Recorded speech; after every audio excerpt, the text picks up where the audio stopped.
ಬಂದಿಲ್ಲ ಎಲ್ಲರಿಗೂ. ಹಾಗೆ ನೋಡಿದ್ರೆ ನಮ್ಮ ಏನು 144 ಕೋಟಿ ಜನಸಂಖ್ಯೆ ನಾವು ಇರ್ತೇವೋ ಇಲ್ಲ ಅಂತ ಡೌಟ್ ಇತ್ತು ನಮಗೆ. ಆ ಭಗವಂತನ ಕೃಪೆ, ರೈತ ಪ್ರಧಾನವಾದ ನಮ್ಮ ದೇಶದಲ್ಲಿ ಬಲಾಢ್ಯರಾಗಿದ್ದೇವೆ ನಾವು. ರೆಸಿಸ್ಟೆನ್ಸ್ ಪವರ್ ನಮ್ಮಲ್ಲಿ ಇರುವುದರಿಂದ ಆ ಒಂದು ರೋಗ ಎಲ್ಲರಿಗೂ ಬಂದಿಲ್ಲ. ಎಲ್ಲೆಲ್ಲಿ ವೀಕ್ನೆಸ್ ಇದೆ, ಈಗ ರೋಗ ಅಂದ್ರೇನು? ವೀಕ್ನೆಸ್, ಅಶಕ್ತತನ ಅಂತ ಹೇಳ್ತೇವಲ್ಲ, ಅದೇ ರೋಗ. ಮನುಷ್ಯನಲ್ಲಿ ಅನೇಕ ರೀತಿಯಾದ ತೊಂದರೆಗಳು ಉಂಟಾಗ್ತದೆ. ಯಾವುದೋ ಒಂದು ಪ್ರೋಟೀನ್ ಕಡಿಮೆ ಆಗ್ತದೆ, ವಿಟಮಿನ್ ಕಡಿಮೆ ಆಗ್ತದೆ. ಆ ರೀತಿಯಾಗಿ ಕಡಿಮೆ ಆಗೋದಾಗ ನಾವು ಸುಸ್ತಾಗ್ಬಿಡ್ತೀವಿ, ಒಂದ್ ಕಡೆ ಕುಂತು ಬಿಡ್ತೀವಿ. ಒಂದು ಜಿಲ್ಲೆಯಿಂದ ಇನ್ನೊಂದು ಜಿಲ್ಲೆಗೆ ಹೋದಾಗ ಹೊಟ್ಟೆ ಕೆಡುತ್ತದೆ, ಒಂದ್ ಕಡೆ ಕುಂತು ಬಿಡ್ತೀವಿ. ಆ ಕುಂದ್ರುದಕ್ಕೆ ಏನಂತಾರೆ? ಅಶಕ್ತತನ, ಕಾಯಿಲೆ. ಈ ರೋಗಗಳನ್ನ ನಾವು ನಿರ್ವಹಣೆ ಮಾಡ್ಬೇಕಂದ್ರೆ ನಮ್ಮಲ್ಲಿ ಬಲಿಷ್ಠತನ ಇರಬೇಕು, ನಿರೋಧಕ ಶಕ್ತಿಯನ್ನ ನಾವು ಬೆಳೆಸ್ಕೊಳ್ಬೇಕು. ನೀವೇನು ಹಳ್ಳಿಯಾಗಿ ಊಟ ಮಾಡ್ತೀರಲ್ಲ, ರೊಟ್ಟಿ ಅಥವಾ ರೊಟ್ಟಿ 2 ಪಲ್ಯ, ಅದ್ರ ಜೊತೆಗೆ ಏನು ಕಾಯಿ ಪಲ್ಯ, ಈ ಮೆಂತೆ ಸೊಪ್ಪು, ಗಜರಿ ಸೊಪ್ಪು, ಗಜರಿ, ಮುಲ್ಲಂಗಿ, ಇವೆಲ್ಲ ನಮಗೆ ಹೆಲ್ದಿನೆಸ್ ಬರ್ತದೆ ಇದು. ಹಾಗಾಗಿ ನಮ್ಮ ದೇಶದಲ್ಲಿ ಅಷ್ಟೊಂದು ತೊಂದರೆ ಆಗಿಲ್ಲ. ಯಾಕಂದ್ರೆ ನಮ್ಮ ಆಹಾರ ಪದ್ಧತಿ ವಿದೇಶಿ ಪದ್ಧತಿಗಿಂತ ಎಷ್ಟೋ ಚೆನ್ನಾಗಿದೆ. ಈ ವಿದೇಶದಲ್ಲಿ ನೀವು ಕೇಳಿದಿರಿ, ನಮ್ಮಲ್ಲಿ ಕೊರೋನಾ ಬಂದಾಯ್ತು ಅಂದ್ರೂ ಅಮೆರಿಕ, ಇಟಲಿಯಲ್ಲಿ ಜನ ಸಾಯ್ತಾನೆ ಇದ್ರು. ಯಾಕಂದ್ರೆ ಅವರ ಫುಡ್ ಹ್ಯಾಬಿಟ್ ಬೇರೆ, ಅವರಿಗೆಲ್ಲ ಸೊಫಿಸ್ಟಿಕೇಶನ್, ಅಂದ್ರೆ ಅತ್ಯಂತ ಮೃದು ಸ್ವಭಾವದವರು. ನಮ್ಮ ಹಾಗೆ ಗಟ್ಟಿ ಸ್ವಭಾವದವರಲ್ಲ. ನಾವು ಎಷ್ಟೇ ದುಡುಕೊಂಡು ಬಂದರೂ ಆರೋಗ್ಯಯುತವಾದ ಆಹಾರವನ್ನೇ ತೆಗೆದುಕೊಳ್ಳೋದ್ರಿಂದ ರೋಗಗಳನ್ನು ನಾವು ಕಡಿಮೆ ಮಾಡ್ಲಿಕ್ಕೆ ಬರ್ತದೆ. ಅದಕ್ಕೋಸ್ಕರ ನಾನು ರೋಗದ ಬಗ್ಗೆ ಹೇಳಬೇಕಾದ್ರೆ, ಈ ಮಣ್ಣು ಬೀಜ ಗಟ್ಟಿಯಾಗಿತ್ತು ಅಂತಂದ್ರೆ ರೋಗಗಳ ಪ್ರಮಾಣ ಕಡಿಮೆ ಆಗಿಬಿಡುತ್ತದೆ. ಮಿತಿ ಮೀರಿ ಏನಾದ್ರೂ ಆದಾಗ, ಈಗ ಹತ್ತಿಯಲ್ಲಿ ಬರುವಂತ ಪ್ರಮುಖ ರೋಗ ಅಂತಂದ್ರೆ ಎಲಿ ಚುಕ್ಕಿ ರೋಗ ಅಂತ ಬರ್ತದೆ. ನಿಮ್ಗೆ ಈಗ ಸದ್ಯದ ಎಲ್ಲರಿಗೂ ಗೊತ್ತಿರ್ಬೇಕು, ಎಲಿಗಳ ಮೇಲೆ ವರ್ತುಲಾಕಾರದ ಚುಕ್ಕಿಗಳು ಬರ್ತವೆ, ನೋಡಿದಿರಿ? ಹತ್ತಿಯಲ್ಲಿ ಬರುವುದು ಕೀಟಗಳ ಬಗ್ಗೆ ಹೇಳ್ತೀನಿ ನಿಮಗೆ. ಅದು ಕಾಂಡ ಕೊರಕ, ಇನ್ನೊಂದು ಕಾಯಿ ಕೊರಕ. ಮುಖ್ಯವಾಗಿ ಬರುವುದಂತಂದ್ರೆ ರೋಗದಲ್ಲಿ ಎಲೆ ಚುಕ್ಕೆ ರೋಗ ಅಂತ ಬರ್ತದೆ, ವರ್ತುಲಾಕಾರದವಿರ್ತವೆ, ನೋಡಿದಿರಿ ಇಲ್ಲ? ಅದು ಅತ್ಯಂತ ಪ್ರಮುಖವಾದ ರೋಗ. ಆ ರೋಗ ಬಂತು ಅಂತಂದ್ರೆ ಗಾಳಿಯಲ್ಲಿ ಹರಡಿಬಿಡ್ತದೆ. ಅದು ಬರುವುದು ಬೀಜದಿಂದ. ನೀವು ಬೀಜೋಪಚಾರ ಮಾಡಲಿಲ್ಲ ಅಂತಂದ್ರೆ ಜಾಸ್ತಿಯಾಗಿ ಎಲ್ಲ ಗಿಡಗಳಿಗೂ ಅದು ಹರಡುತ್ತದೆ. ಹಾಗಾಗಿ ನೀವು ಬೀಜೋಪಚಾರ ಮಾಡಬೇಕು.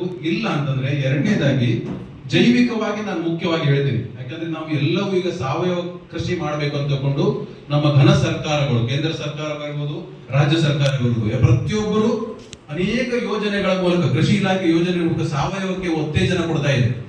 ಸಾವಯವ ಮತ್ತೆ ರಾಸಾಯನಿಕ ಎರಡನ್ನೂ ನಾವು ಬ್ಯಾಲೆನ್ಸ್ ಮಾಡ್ಕೊಂಡು ಹೋಗ್ಬೇಕು. ಈಗ ಸಾವಯವದಲ್ಲಿ ನೋಡ್ರಿ, ಸುಡೋಮೊನಾಸ್ ಅಂತ ಒಂದು ಔಷಧಿ ಇದೆ, ಸುಡೋಮೊನಾಸ್ ಫ್ಲೋರೋಸೆನ್ಸ್. ಅಥವಾ ರಾಸಾಯನಿಕವಾಗಿ ನಾವು ಬಳಸಬೇಕಂತಂದ್ರೆ ಕಾರ್ಬನ್ ಡೈಸಿಮ್ ಅಂತಿದೆ. ಬಾವಿಸ್ಟಿನ್ ಪೌಡರ್ ಕೇಳಿದಿರಲ್ಲ, ಬಾವಿಸ್ಟಿನ್ ಅಥವಾ ಹೆಕ್ಸಾಕೊನಜೋಲ್, ಕಾಂಟಾಫ್, ಇವು ಸಾಮಾನ್ಯವಾಗಿ ಎಲ್ಲಾ ಅಂಗಡಿಗಳಲ್ಲೂ ಸಿಗ್ತದೆ. ಅದಲ್ರಿ, ಬಾವಿಸ್ಟಿನ್, ಹೆಕ್ಸಾಕೊನಜೋಲ್ ಎಲ್ಲಾ ಅಂಗಡಿಗಳಲ್ಲೂ ಸಿಗ್ತದೆ. ದಯವಿಟ್ಟು ನೀವು ಯಾವ ಬೆಳೆಗೆ ಬೆಳೆಸ್ತೀರಿ ಆ ಬೆಳೆ ಬಗ್ಗೆ ಮುಂಜಾಗ್ರತೆಯಾಗಿ ಕೆಲವೊಂದು ಔಷಧಿಗಳನ್ನ ತಂದಿಡಬೇಕು. ನಾವು ಏನ್ ಮಾಡ್ಬೇಕು? ಗಡ್ಡಕ್ಕೆ ಬೆಂಕಿ ಬಿದ್ದಾಗಲೇ ಹೋಗಿ ಬಾವಿ ತೋಡ್ಲಿಕ್ಕೆ ಹೋದ್ರೆ ಔಷಧಿ ಸಿಗುದಿಲ್ಲ, ಇಲ್ಲಿ ರೋಗ ಹರಡ್ತಾ ಇರ್ತದೆ. ಹಾಗಾಗಿ ಯಾವಾಗ್ಲೂ ಒಂದ್ ನೆನ್ಪಿಟ್ಕೊಡ್ರಿ, ನೀವು ರಾಸಾಯನಿಕ ಆದ್ರೂ ಮಾಡ್ರಿ, ಸಾವಯವ ಮಾಡ್ರಿ. ಆದಷ್ಟು ಸಾವಯವ ರೂಪದಲ್ಲಿ ಕೃಷಿಯನ್ನ ಮಾಡ್ಲಿಕ್ಕೆ ಪ್ರಯತ್ನ ಮಾಡ್ರಿ. ಇಲ್ಲ, ಸಮಗ್ರವಾಗಿ ರೋಗಗಳನ್ನ ನಿರ್ವಹಣೆ ಮಾಡ್ಬೇಕು. ಸಮಗ್ರವಾಗಿ ಅಂತಂದ್ರೇನು? ಎರಡೂ ಇರಬೇಕು, ಸಾವಯವನೂ ಇರಬೇಕು, ರಾಸಾಯನಿಕನೂ ಇರಬೇಕು ಸ್ಟಾರ್ಟಿಂಗ್. ಆಮೇಲೆ ನಿಮಗೆ ಅದು ಸಾವಯವದ ಬಗ್ಗೆ ಸ್ವಲ್ಪ ಕಾನ್ಫಿಡೆನ್ಸ್ ಬಂತು ಅಂತಂದ್ರೆ, ನಿಮಗೆ ಧೈರ್ಯ ಬಂತು ಅಂತಂದ್ರೆ ರಾಸಾಯನಿಕವನ್ನ ನೀವು ದೂರ ಮಾಡಬಹುದು. ಹಾಗಾಗಿ ಸುಡೋಮೊನಾಸ್ ಫ್ಲೋರೋಸೆನ್ಸ್ ಅಂತ ಸಿಂಪರಣೆಯಾಗಿ 10 ಗ್ರಾಂ ಪ್ರತಿ ಲೀಟರ್ಗೆ ಹಾಕೊಂಡು ಸಿಂಪರಣೆ ಮಾಡಬೇಕು. ಅದಕ್ಕೂ ಕಡಿಮೆ ಆಗಲಿಲ್ಲ ಅಂತಂದಾಗ ರಾಸಾಯನಿಕಗಳನ್ನ ನಾವು ಬಳಸುವುದು ಅನಿವಾರ್ಯವಿದ್ದಾಗ ಬಳಸಲೇಬೇಕಾಗ್ತದೆ. ಅದಕ್ಕೆ ಕಾರ್ಬನ್ ಡೈಸಿಮ್ 2 ಗ್ರಾಂ ಪ್ರತಿ ಲೀಟರ್ ನೀರಿಗೆ ಅಥವಾ ಹೆಕ್ಸಾಕೊನಜೋಲ್ 1 ml ಪ್ರತಿ ಲೀಟರ್ ನೀರಿಗೆ ಹಾಕೊಂಡು ಅದನ್ನು ಬಳಸೋದ್ರಿಂದ ರೋಗಗಳು ಕಡಿಮೆ ಆಗ್ತದೆ. ಇದೇ ರೀತಿಯ ರೋಗ ಕಾಂಪ್ಲೆಕ್ಸ್ ಬೋಲ್ ರಾಟ್ ಅಂತ ಬರ್ತದೆ, ಕಾಯಿ ಕೊಳೆ. ಲಾಸ್ಟಿಗೆ ಇದು ನೀವು ಕಟಾವು ಮಾಡಬೇಕಾದ್ರೆ ಕಾಯಿಗಳು ಕೊಳಿತವೆ. ಯಾಕಂದ್ರೆ ಆ ಟೈಮ್ನಲ್ಲಿ ಮಳೆ ಬರ್ತದೆ. ಅಕ್ಟೋಬರ್ ನವೆಂಬರ್ದಲ್ಲಿ ಒಂದು ಮಳೆ ಬಂದಾಗ ಕಾಯಿಗಳು ಬಲ್ತಿರ್ತವೆ, ಒಡೆದಿರ್ತವೆ. ಅವಾಗ ಏನಾದ್ರೂ ಮಳೆ ಬಂತು ಅಂತಂದ್ರೆ ಕಾಯಿಗಳು ಕೊಳಿಲಿಕ್ಕೆ ಪ್ರಾರಂಭವಾಗ್ತದೆ. ಅದಕ್ಕೆ ನಾವು ರಾಟಿಂಗ್ ಅಂತ. ರಾಟಿಂಗ್ ಅಂದ್ರೆ ಏನು ಕನ್ನಡದಲ್ಲಿ? ಕೊಳೆಯುವಿಕೆ ಬರ್ತದಂದ್ರೆ ಕಾಯಿ ಕೊಳಿತದೆ. ಆ ಕೊಳೆಯಕ್ಕಿಂತ ಮೊದಲೇ ನಾವು ಈ ಒಂದು ಹೆಕ್ಸಾಕೊನಜೋಲ್, ಕಾರ್ಬನ್ ಡೈಸಿಮ್ ಅನ್ನ ಸಿಂಪರಣೆ ಮಾಡಿಬಿಟ್ರೆ ಆ ಕಾಯಿ ಕೊಳೆಯುವಿಕೆ ಪ್ರಮಾಣವು ಕಡಿಮೆ ಆಗ್ತದೆ. ಬಹಳಷ್ಟು ಔಷಧಿಗಳು ಇದಾವೆ ಮಾರ್ಕೆಟ್ ನಲ್ಲಿ. ನೀವು ಎಲ್ಲಾ ಅಂಗಡಿಗಳಿಗೆ ಹೋದ್ರೂ ಕೂಡ ಎಲ್ಲಾ ರೀತಿ ಶಿಲೀಂಧ್ರನಾಶಕಗಳಿದೆ. ಆದ್ರೆ ನಮ್ಮ ರೈತನಿಗೆ ಯಾವ್ದು ಬೇಕು? ಅತ್ಯಂತ ಕಡಿಮೆ ಖರ್ಚಿಗಿರಬೇಕು, ಹೆಚ್ಚಿನ ಲಾಭ ಬರುವಂಗಿರ್ಬೇಕು. ಈಗ ಅದ ಕಾಪರ್ ಆಕ್ಸಿ ಕ್ಲೋರೈಡ್ ಕೇಳಿದ್ರಿ, ಬ್ಲೈಟಾಕ್ಸ್ ಪುಡಿ. ಬ್ಲೈಟ್ಯಾಕ್ಸ್ ಅಂತ ಇನ್ನೊಂದು ಔಷಧಿ ಸಿಗ್ತದೆ, ಬ್ಲೈಟ್ಯಾಕ್ಸ್ ಕಾಪರ್ ಆಕ್ಸಿಕ್ಲೋರೈಡ್ ಅಂತ. ಅದನ್ನ 3 ಗ್ರಾಂ ಪ್ರತಿ ಲೀಟರ್ ನೀರಿಗೆ ಹಾಕೊಂಡು ಕೂಡ ಸಿಂಪಡಣೆ ಮಾಡೋದ್ರಿಂದ ಈ ದುಂಡಾಣುವಿನಿಂದ ಬರುವಂತಹ ಎಲೆ ಚುಕ್ಕಿ ರೋಗ ಕಡಿಮೆ ಆಗ್ತದೆ. ಒಂದು ಸಾಮಾನ್ಯವಾದ ಎಲೆ ಚುಕ್ಕಿ ರೋಗ, ಒಂದು ಎಲೆಗಳ ಮೇಲೆ ಏನಾಗ್ತದೆ, ಚುಕ್ಕಿ ಚುಕ್ಕಿ ಚುಕ್ಕಿ ತರ ರೌಂಡ್ ರೌಂಡ್ ರೌಂಡ್ ಆಗಿರ್ತದೆ. ಇನ್ನೊಂದು ನಾವು ಈ ವೇನ್ಸ್ ಅಂತ ಇರ್ತದಲ್ಲ, ನರಗಳು, ಈ ನರಗಳ ಮಧ್ಯದಲ್ಲಿ ಕೆಲವೊಂದು ಚುಕ್ಕಿಗಳು ಕಾಣ್ತದೆ. ನರಗಳು ಇವೇನು ವೇನ್ಸ್ ಅಂತ ಇರ್ತೇವಲ್ಲ, ಅವುಗಳ ಮಧ್ಯದಲ್ಲೂ ಕೂಡ ಚುಕ್ಕಿ ಇರ್ತದೆ. ಅದು ಬಹಳಷ್ಟು ಸಲ ದುಂಡಾಣುವಿನಿಂದ ಬರ್ತದೆ. ದುಂಡಾಣು ಅಂದ್ರೆ ಅದೊಂದು ರೋಗಾಣು. ಈಗ ಒಂದು ರೋಗ ಬರ್ಬೇಕಂತಂದ್ರೆ ಶಿಲೀಂಧ್ರದಿಂದ ಬರ್ತದೆ, ದುಂಡಾಣುವಿನಿಂದ ಬರ್ತದೆ, ವೈರಸ್ ನಿಂದ ಬರ್ತದೆ, ಹೌದಲ್ರಿ? ಈಗ ಒಂದು ರೋಗ ಅನೇಕ ರೀತಿಯಿಂದ ಬರ್ತದೆ, ಶಿಲೀಂಧ್ರ, ದುಂಡಾಣು ಮತ್ತೆ ವೈರಸ್ ನಿಂದ ಬರ್ತದೆ. ಈಗ ದುಂಡಾಣುಗಳಿಂದ ಬಂದ ರೋಗಗಳನ್ನು ಕಡಿಮೆ ಮಾಡ್ಬೇಕಂತಂದ್ರೆ ಕಾಪರ್ ಆಕ್ಸಿಕ್ಲೋರೈಡ್ ಮತ್ತೆ ಸ್ಟ್ರೆಪ್ಟೊಮೈಸಿನ್ ತಿಳಿದ್ರೆ ಆ ಒಂದು ಲೀಫ್ಲೆಟ್ ಅಲ್ಲಿ ಇದೆ, ಅದನ್ನ ಮಿಕ್ಸ್ ಮಾಡಿಕೊಂಡು ಕಾಪರ್ ಆಕ್ಸಿಕ್ಲೋರೈಡ್ 3 ಗ್ರಾಂ, ಸ್ಟ್ರೆಪ್ಟೊಮೈಸಿನ್ ಅರ್ಧ ಗ್ರಾಂ, ಇವೆರಡನ್ನ ಮಿಕ್ಸ್ ಮಾಡಿಕೊಂಡು ಸಿಂಪಡಣೆ ಮಾಡೋದ್ರಿಂದ ಈ ದುಂಡಾಣುವಿನಿಂದ ಬರುವಂತಹ ರೋಗಗಳನ್ನ ಕಡಿಮೆ ಮಾಡ್ಲಿಕ್ಕೆ ಬರ್ತದೆ. ತಿಳಿತಲ್ಲ? ಹೀಗೆ ರೋಗ ಬರೋದು ಸಹಜ, ಆದ್ರೆ ಅದನ್ನ ಬರದಿದ್ದಾಗೆ ಮುಂಜಾಗ್ರತೆಯಾಗಿ ಮಾಡ್ಬೇಕಂದ್ರೆ ಬೀಜೋಪಚಾರ ಮಾಡ್ರಿ, ಅಥವಾ ಮೊದಲೇ ಮುಂಜಾಗ್ರತೆಯಾಗಿ ಈ ಒಂದು ಔಷಧಿಗಳನ್ನ ಸಿಂಪಡಣೆ ಮಾಡಬೇಕು. ಇನ್ನೊಂದು ತುಂಬಾ ಇಂಪಾರ್ಟೆಂಟ್ ಅಂದ್ರೆ ಬೇವಿನ ಎಣ್ಣೆ.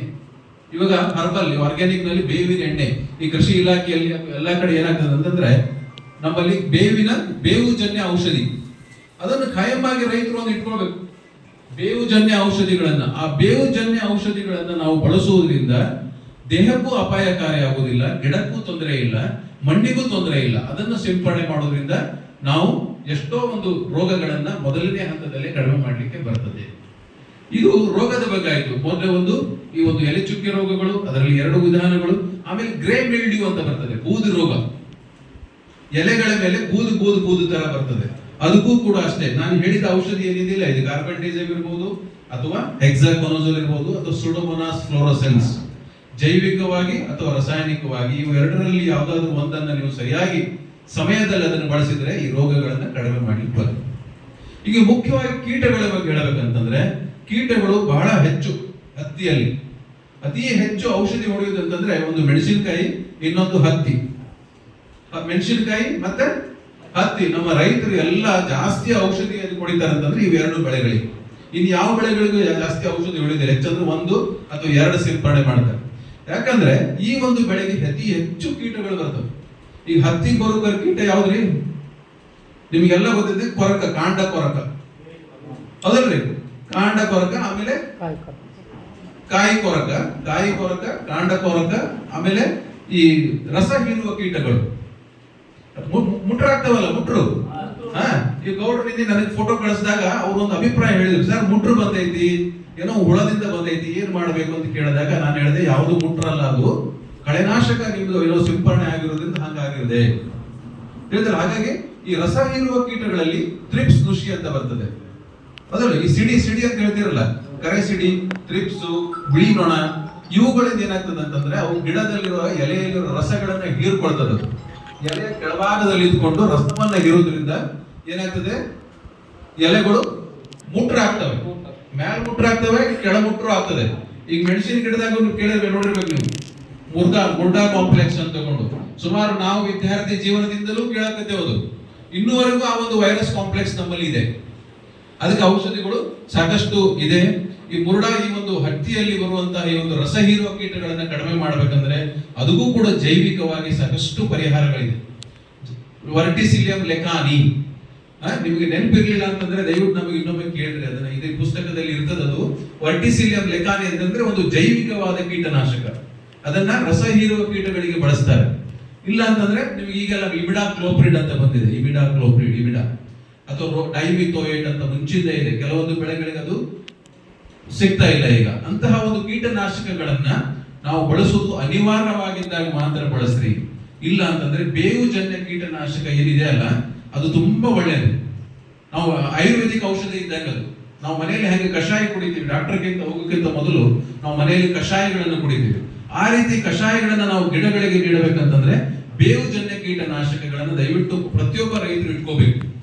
ಈಗ ಮೇಡಮ್ ಅವರು ಅಂದ್ರು, ಇವತ್ತು ಎಲ್ಲಿ ಆಕಳ ಸಂಪತ್ತು ಇಲ್ಲ, ದನದ ಸಂಪತ್ತು ಇಲ್ಲ ಅಂತ. ದನದ ಸಂಪತ್ತು ಇಲ್ಲ, ಆಕಳ ಸಂಪತ್ತು ಇಲ್ಲ ಅಂದ್ರೆ ಕೃಷಿ ಮಾಡೋದ್ರಲ್ಲಿ ಅರ್ಥ ಇಲ್ಲ. ನಾವು ಎಲ್ಲರ ಮನೆ ಮುಂದೆ ಟ್ರ್ಯಾಕ್ಟರ್ ನೋಡ್ತಿರ್ತೀವಿ, 1, 2, 3 ಟ್ರ್ಯಾಕ್ಟರ್ ನೋಡ್ತೀವಿ. ಆದ್ರೆ ಎತ್ತುಗಳು, ಆಕಳುಗಳು ಇಲ್ಲ. ಟ್ರ್ಯಾಕ್ಟರ್ ಸಗಣಿ ಕೊಡ್ತದ? ಹೌದಲ್ರಿ? ಸಗಣಿ ಬರೋದು ಎಲ್ಲಿಂದ? ರೈತರಿಗೆ ಆ ಪಶು ಸಂಪತ್ತಿನಿಂದ, ದನದಿಂದ ಬರ್ತದೆ. ಆ ಸಗಣಿ ಎಲ್ಲಿ ಯೂಸ್ ಮಾಡ್ತೀವಿ? ಅದನ್ನ ಹೊಲಕ್ಕೆ ಯೂಸ್ ಮಾಡ್ತೀವಿ, ಗೊಬ್ಬರವಾಗಿ ಯೂಸ್ ಮಾಡ್ತೀವಿ. ಆ ಗೊಬ್ಬರದಿಂದ ಭೂಮಿ ತಾಯಿ ಫಲವತ್ತತೆಯನ್ನು ಪಡ್ಕೊಳ್ತಾಳೆ. ಅವಳ ಫಲವತ್ತತೆ ಆಗಿತ್ತಂದ್ರೆ ಗಿಡಗಳು ಫಲವತ್ತಾಗಿರ್ತದೆ. ಗಿಡಗಳು ಫಲವತ್ತಾಗಿದ್ದರೆ ರೈತರ ಮುಖದಲ್ಲಿ ನಗು ಇರ್ತದೆ. ರೈತರ ಮುಖದಲ್ಲಿ ನಗು ಇತ್ತಂದ್ರೆ ದೇಶ ನಗದಿರ್ತದೆ, ಹೇಳಿದಲ್ಲ? ಹಾಗಾಗಿ ದಯವಿಟ್ಟು ರೋಗ ಕೀಟಗಳು ಬರುವುದು ಸಾಮಾನ್ಯ. ಅದಕ್ಕೆ ನಾವು ಪ್ರಿಪೇರ್ಡ್ನೆಸ್ ಇರಬೇಕು. ಪ್ರಿಪೇರ್ಡ್ನೆಸ್ ಅಂದ್ರೆ ಏನು? ನಾವು ತಯಾರಿ ಆಗಿರ್ಬೇಕು. ಈ ವರ್ಷ ಚಲೋ ಮಳೆ ಆಗೈತಪ್ಪ, ರೋಗ ಬರುವುದಿಲ್ಲ ಅಂತ ತಿಳ್ಕೊಳ್ಬಾರ್ದು. ರೋಗ ಹವಾಮಾನ ಬದಲಾವಣೆ ಆದಂಗೆ ಸಣ್ಣ ರೋಗ ಇದ್ದದ್ದು ದೊಡ್ಡ ರೋಗ ಆಗಬಹುದು, ಅಥವಾ ಕೆಲವೊಂದು ರೋಗಗಳು ಮಾಯವಾಗಿರಬಹುದು, ಹೊಸ ರೋಗಗಳು ಬರಬಹುದು. ನಾವು ಇಲ್ಲೇ ಈ ಒಂದು ವಿಕಸಿತ ಸಂಕಲ್ಪ ಅಭಿಯಾನದಲ್ಲಿ ನಾವು ತಿಳಿಸುವುದು ಏನಪ್ಪಾ ಅಂತಂದ್ರೆ, ನೀವು ಕಡಿಮೆ ಖರ್ಚಿನಲ್ಲಿ ಸಾವಯವ ರೂಪದಲ್ಲಿ ಹೆಚ್ಚಿನ ಔಷಧಿಗಳನ್ನು ಇಟ್ಕೊಳ್ರಿ. ರಾಸಾಯನಿಕಗಳನ್ನು ಬಿಡುವಂತೂ ಹೇಳೋದಿಲ್ಲ ನಾವು, ಯಾಕಂದ್ರೆ ಭೂಮಿಗೆ ರುಚಿ ತೋರಿಸ್ಬಿಟ್ಟಿರ್ತೀವಿ ನಾವು. ಸಮಗ್ರವಾಗಿ ಕೃಷಿಗಳನ್ನು ಮಾಡಬೇಕು. ಸಮಗ್ರವಾಗಿ ಅಂತಂದ್ರೇನು? ಸಾವಯವ, ರಾಸಾಯನಿಕ ಮತ್ತು ಈ ನೈಸರ್ಗಿಕ ಇವೆಲ್ಲ ಕೃಷಿಗಳನ್ನ ನಾವು ಕೂಡಿ ಮಾಡಿದರೆ ನಮಗೆ ರೋಗಾಣುಗಳು ಮತ್ತು ಕೀಟಾಣುಗಳ ಸಂಖ್ಯೆ ಕಡಿಮೆ ಆಗ್ತದೆ. ಇನ್ನೊಂದು ಬಹುಮುಖ್ಯವಾದ ರೋಗಾಣು ಅಂತ ಕೀಟಾಣು ಅಂತಂದ್ರೆ, ನಿಮ್ಮ ಲೀಫ್ ಇದರಲ್ಲಿ ಇದೆ ನೋಡಿ, ಪ್ರತಿಯೊಬ್ಬರ ಕಡೆ ಈ ಕಾಯಿ ಕೊರಕ ಬಂತು ಅಂತಂದ್ರೆ ಅರ್ಧಕ್ಕರ್ಧ ಅಲ್ಲ 100ಕ್ಕೆ 100 ಇಳುವರಿಯನ್ನ ನಾಶ ಮಾಡ್ತದೆ. ಕಾಯಿ ಕೊರಕ ಈ ಒಂದು ಪಿಂಕ್ ಬೋಲ್ವರ್, ಮೊದಲು ಪಿಂಕ್ ಕಲರಿನ ಹಸಿರು ಹುಳ, ಪಿಂಕ್ ವರ್ಣದ ಹುಳ ಅದು ಬಂತಂದ್ರೆ ರೈತರಿಗೆ ಸಾಮಾನ್ಯವಾಗಿ ಹೆಚ್ಚು ಪೀಡೆ ಕೊಡುವಂತದ್ದೇ. ಅದಕ್ಕೂ ಕೂಡ ಸಮಗ್ರವಾಗಿ ನಿರ್ವಹಣೆಗಳಿದೆ. ಸಮಗ್ರವಾಗಿ ಮಾಡಬೇಕು. ಒಂದೇ ಸಲ ಎಲ್ಲ ಔಷಧಿಗಳನ್ನು ಹೊಡೆದ್ರೂ ಕೂಡ ಅರ್ಥ ಇರುವುದಿಲ್ಲ. ಅದಕ್ಕೂ ಕೂಡ ಮೊದಲು ಬೇವಿನ ಎಣ್ಣೆ ಹೊಡಿತಾರೆ, ಆಮೇಲೆ ಕ್ಲೋರೋಪೈರಿಫಾಸ್ ಅಂತ ಹೊಡಿತಾರೆ, ಆಮೇಲೆ ಕೆಲವೊಂದು ಪೈರಥ್ರಾಯ್ಡ್ಸ್ ಅಂತ ಇರ್ತದೆ, ಸೈಪರ್ಮಿಥ್ರಿನ್ ಅಂತ ತಗೊಂಡು ಅಂತ ಔಷಧಿಗಳನ್ನ ನೀವು ಕ್ರಮಬದ್ಧವಾಗಿ 15-20 ದಿನಗಳ ಅಂತರದಲ್ಲಿ ಅದನ್ನ ಸಿಂಪರಣೆ ಮಾಡೋದ್ರಿಂದ ಏನಾಗ್ತದೆ, ಆ ಒಂದು ಕೀಟ ಪ್ರಮಾಣ ಕಡಿಮೆ ಆಗ್ತದೆ. ಅದು ಎಗ್ ಅಂದ್ರೆ ತತ್ತಿ. ಆ ತತ್ತಿ ಹಂತದಲ್ಲಿ ಇದ್ದಾಗಲೇ ನಾವು ಸೂಕ್ತವಾದ ಔಷಧಿಗಳನ್ನ ಹೊಡೆದುಕೊಂಡು ಸಾಯಿಸಬೇಕಾಗ್ತದೆ. ಒಂದು ಸಲ ಅದು ಕಾಯಿ ಒಳಗ ಹೋಯ್ತು ಅಂತಂದ್ರೆ ಅದು ಮತ್ತೆ ತಮ್ಮ ಜೀವನ ಏನಾಗ್ತದೆ, ಮತ್ತೆ ಮಲ್ಟಿಪ್ಲೈ ಆಗ್ತದೆ, ಅದು ಬೆಳವಣಿಗೆ ಹೊಂದ್ತದೆ. ಒಂದು ತತ್ತಿ ಇದ್ದಿದ್ದು 100 ತತ್ತಿಗಳಾಗ್ತದೆ, ಮರಿಹುಳುಗಳು ಬೆಳೀತವೆ. ಅವು ನಿಮ್ಮ ಹೊಲದಲ್ಲಿ ಅಷ್ಟೇ ಅಲ್ಲ, ಇನ್ನೊಬ್ಬರು ಹೊಲಕ್ಕೂ ಹೋಗಿ ಬೆಳೆಯನ್ನ ನಾಶ ಮಾಡ್ತದೆ. ಹಾಗಾಗಿ ಯಾವಾಗಲೂ ಕಡಿಮೆ ಖರ್ಚಂತಂದ್ರೆ ಬೇವು ಜನ್ಯ ಇರ್ಬೋದು. ಆಮೇಲೆ ಮೋಹಾಕರ್ಷಕ ಬಲೆಗಳಂತೂ ಕೇಳಿರ್ಬೇಕು. ಮೋಹಾಕರ್ಷಕ ಬಲೆ ಆ ಚಿತ್ರದಲ್ಲಿ ಕಾಣುತ್ತದೆ ನೋಡಿ, ಫೆರ್ಮೆಂಟ್ ಟ್ರ್ಯಾಪ್.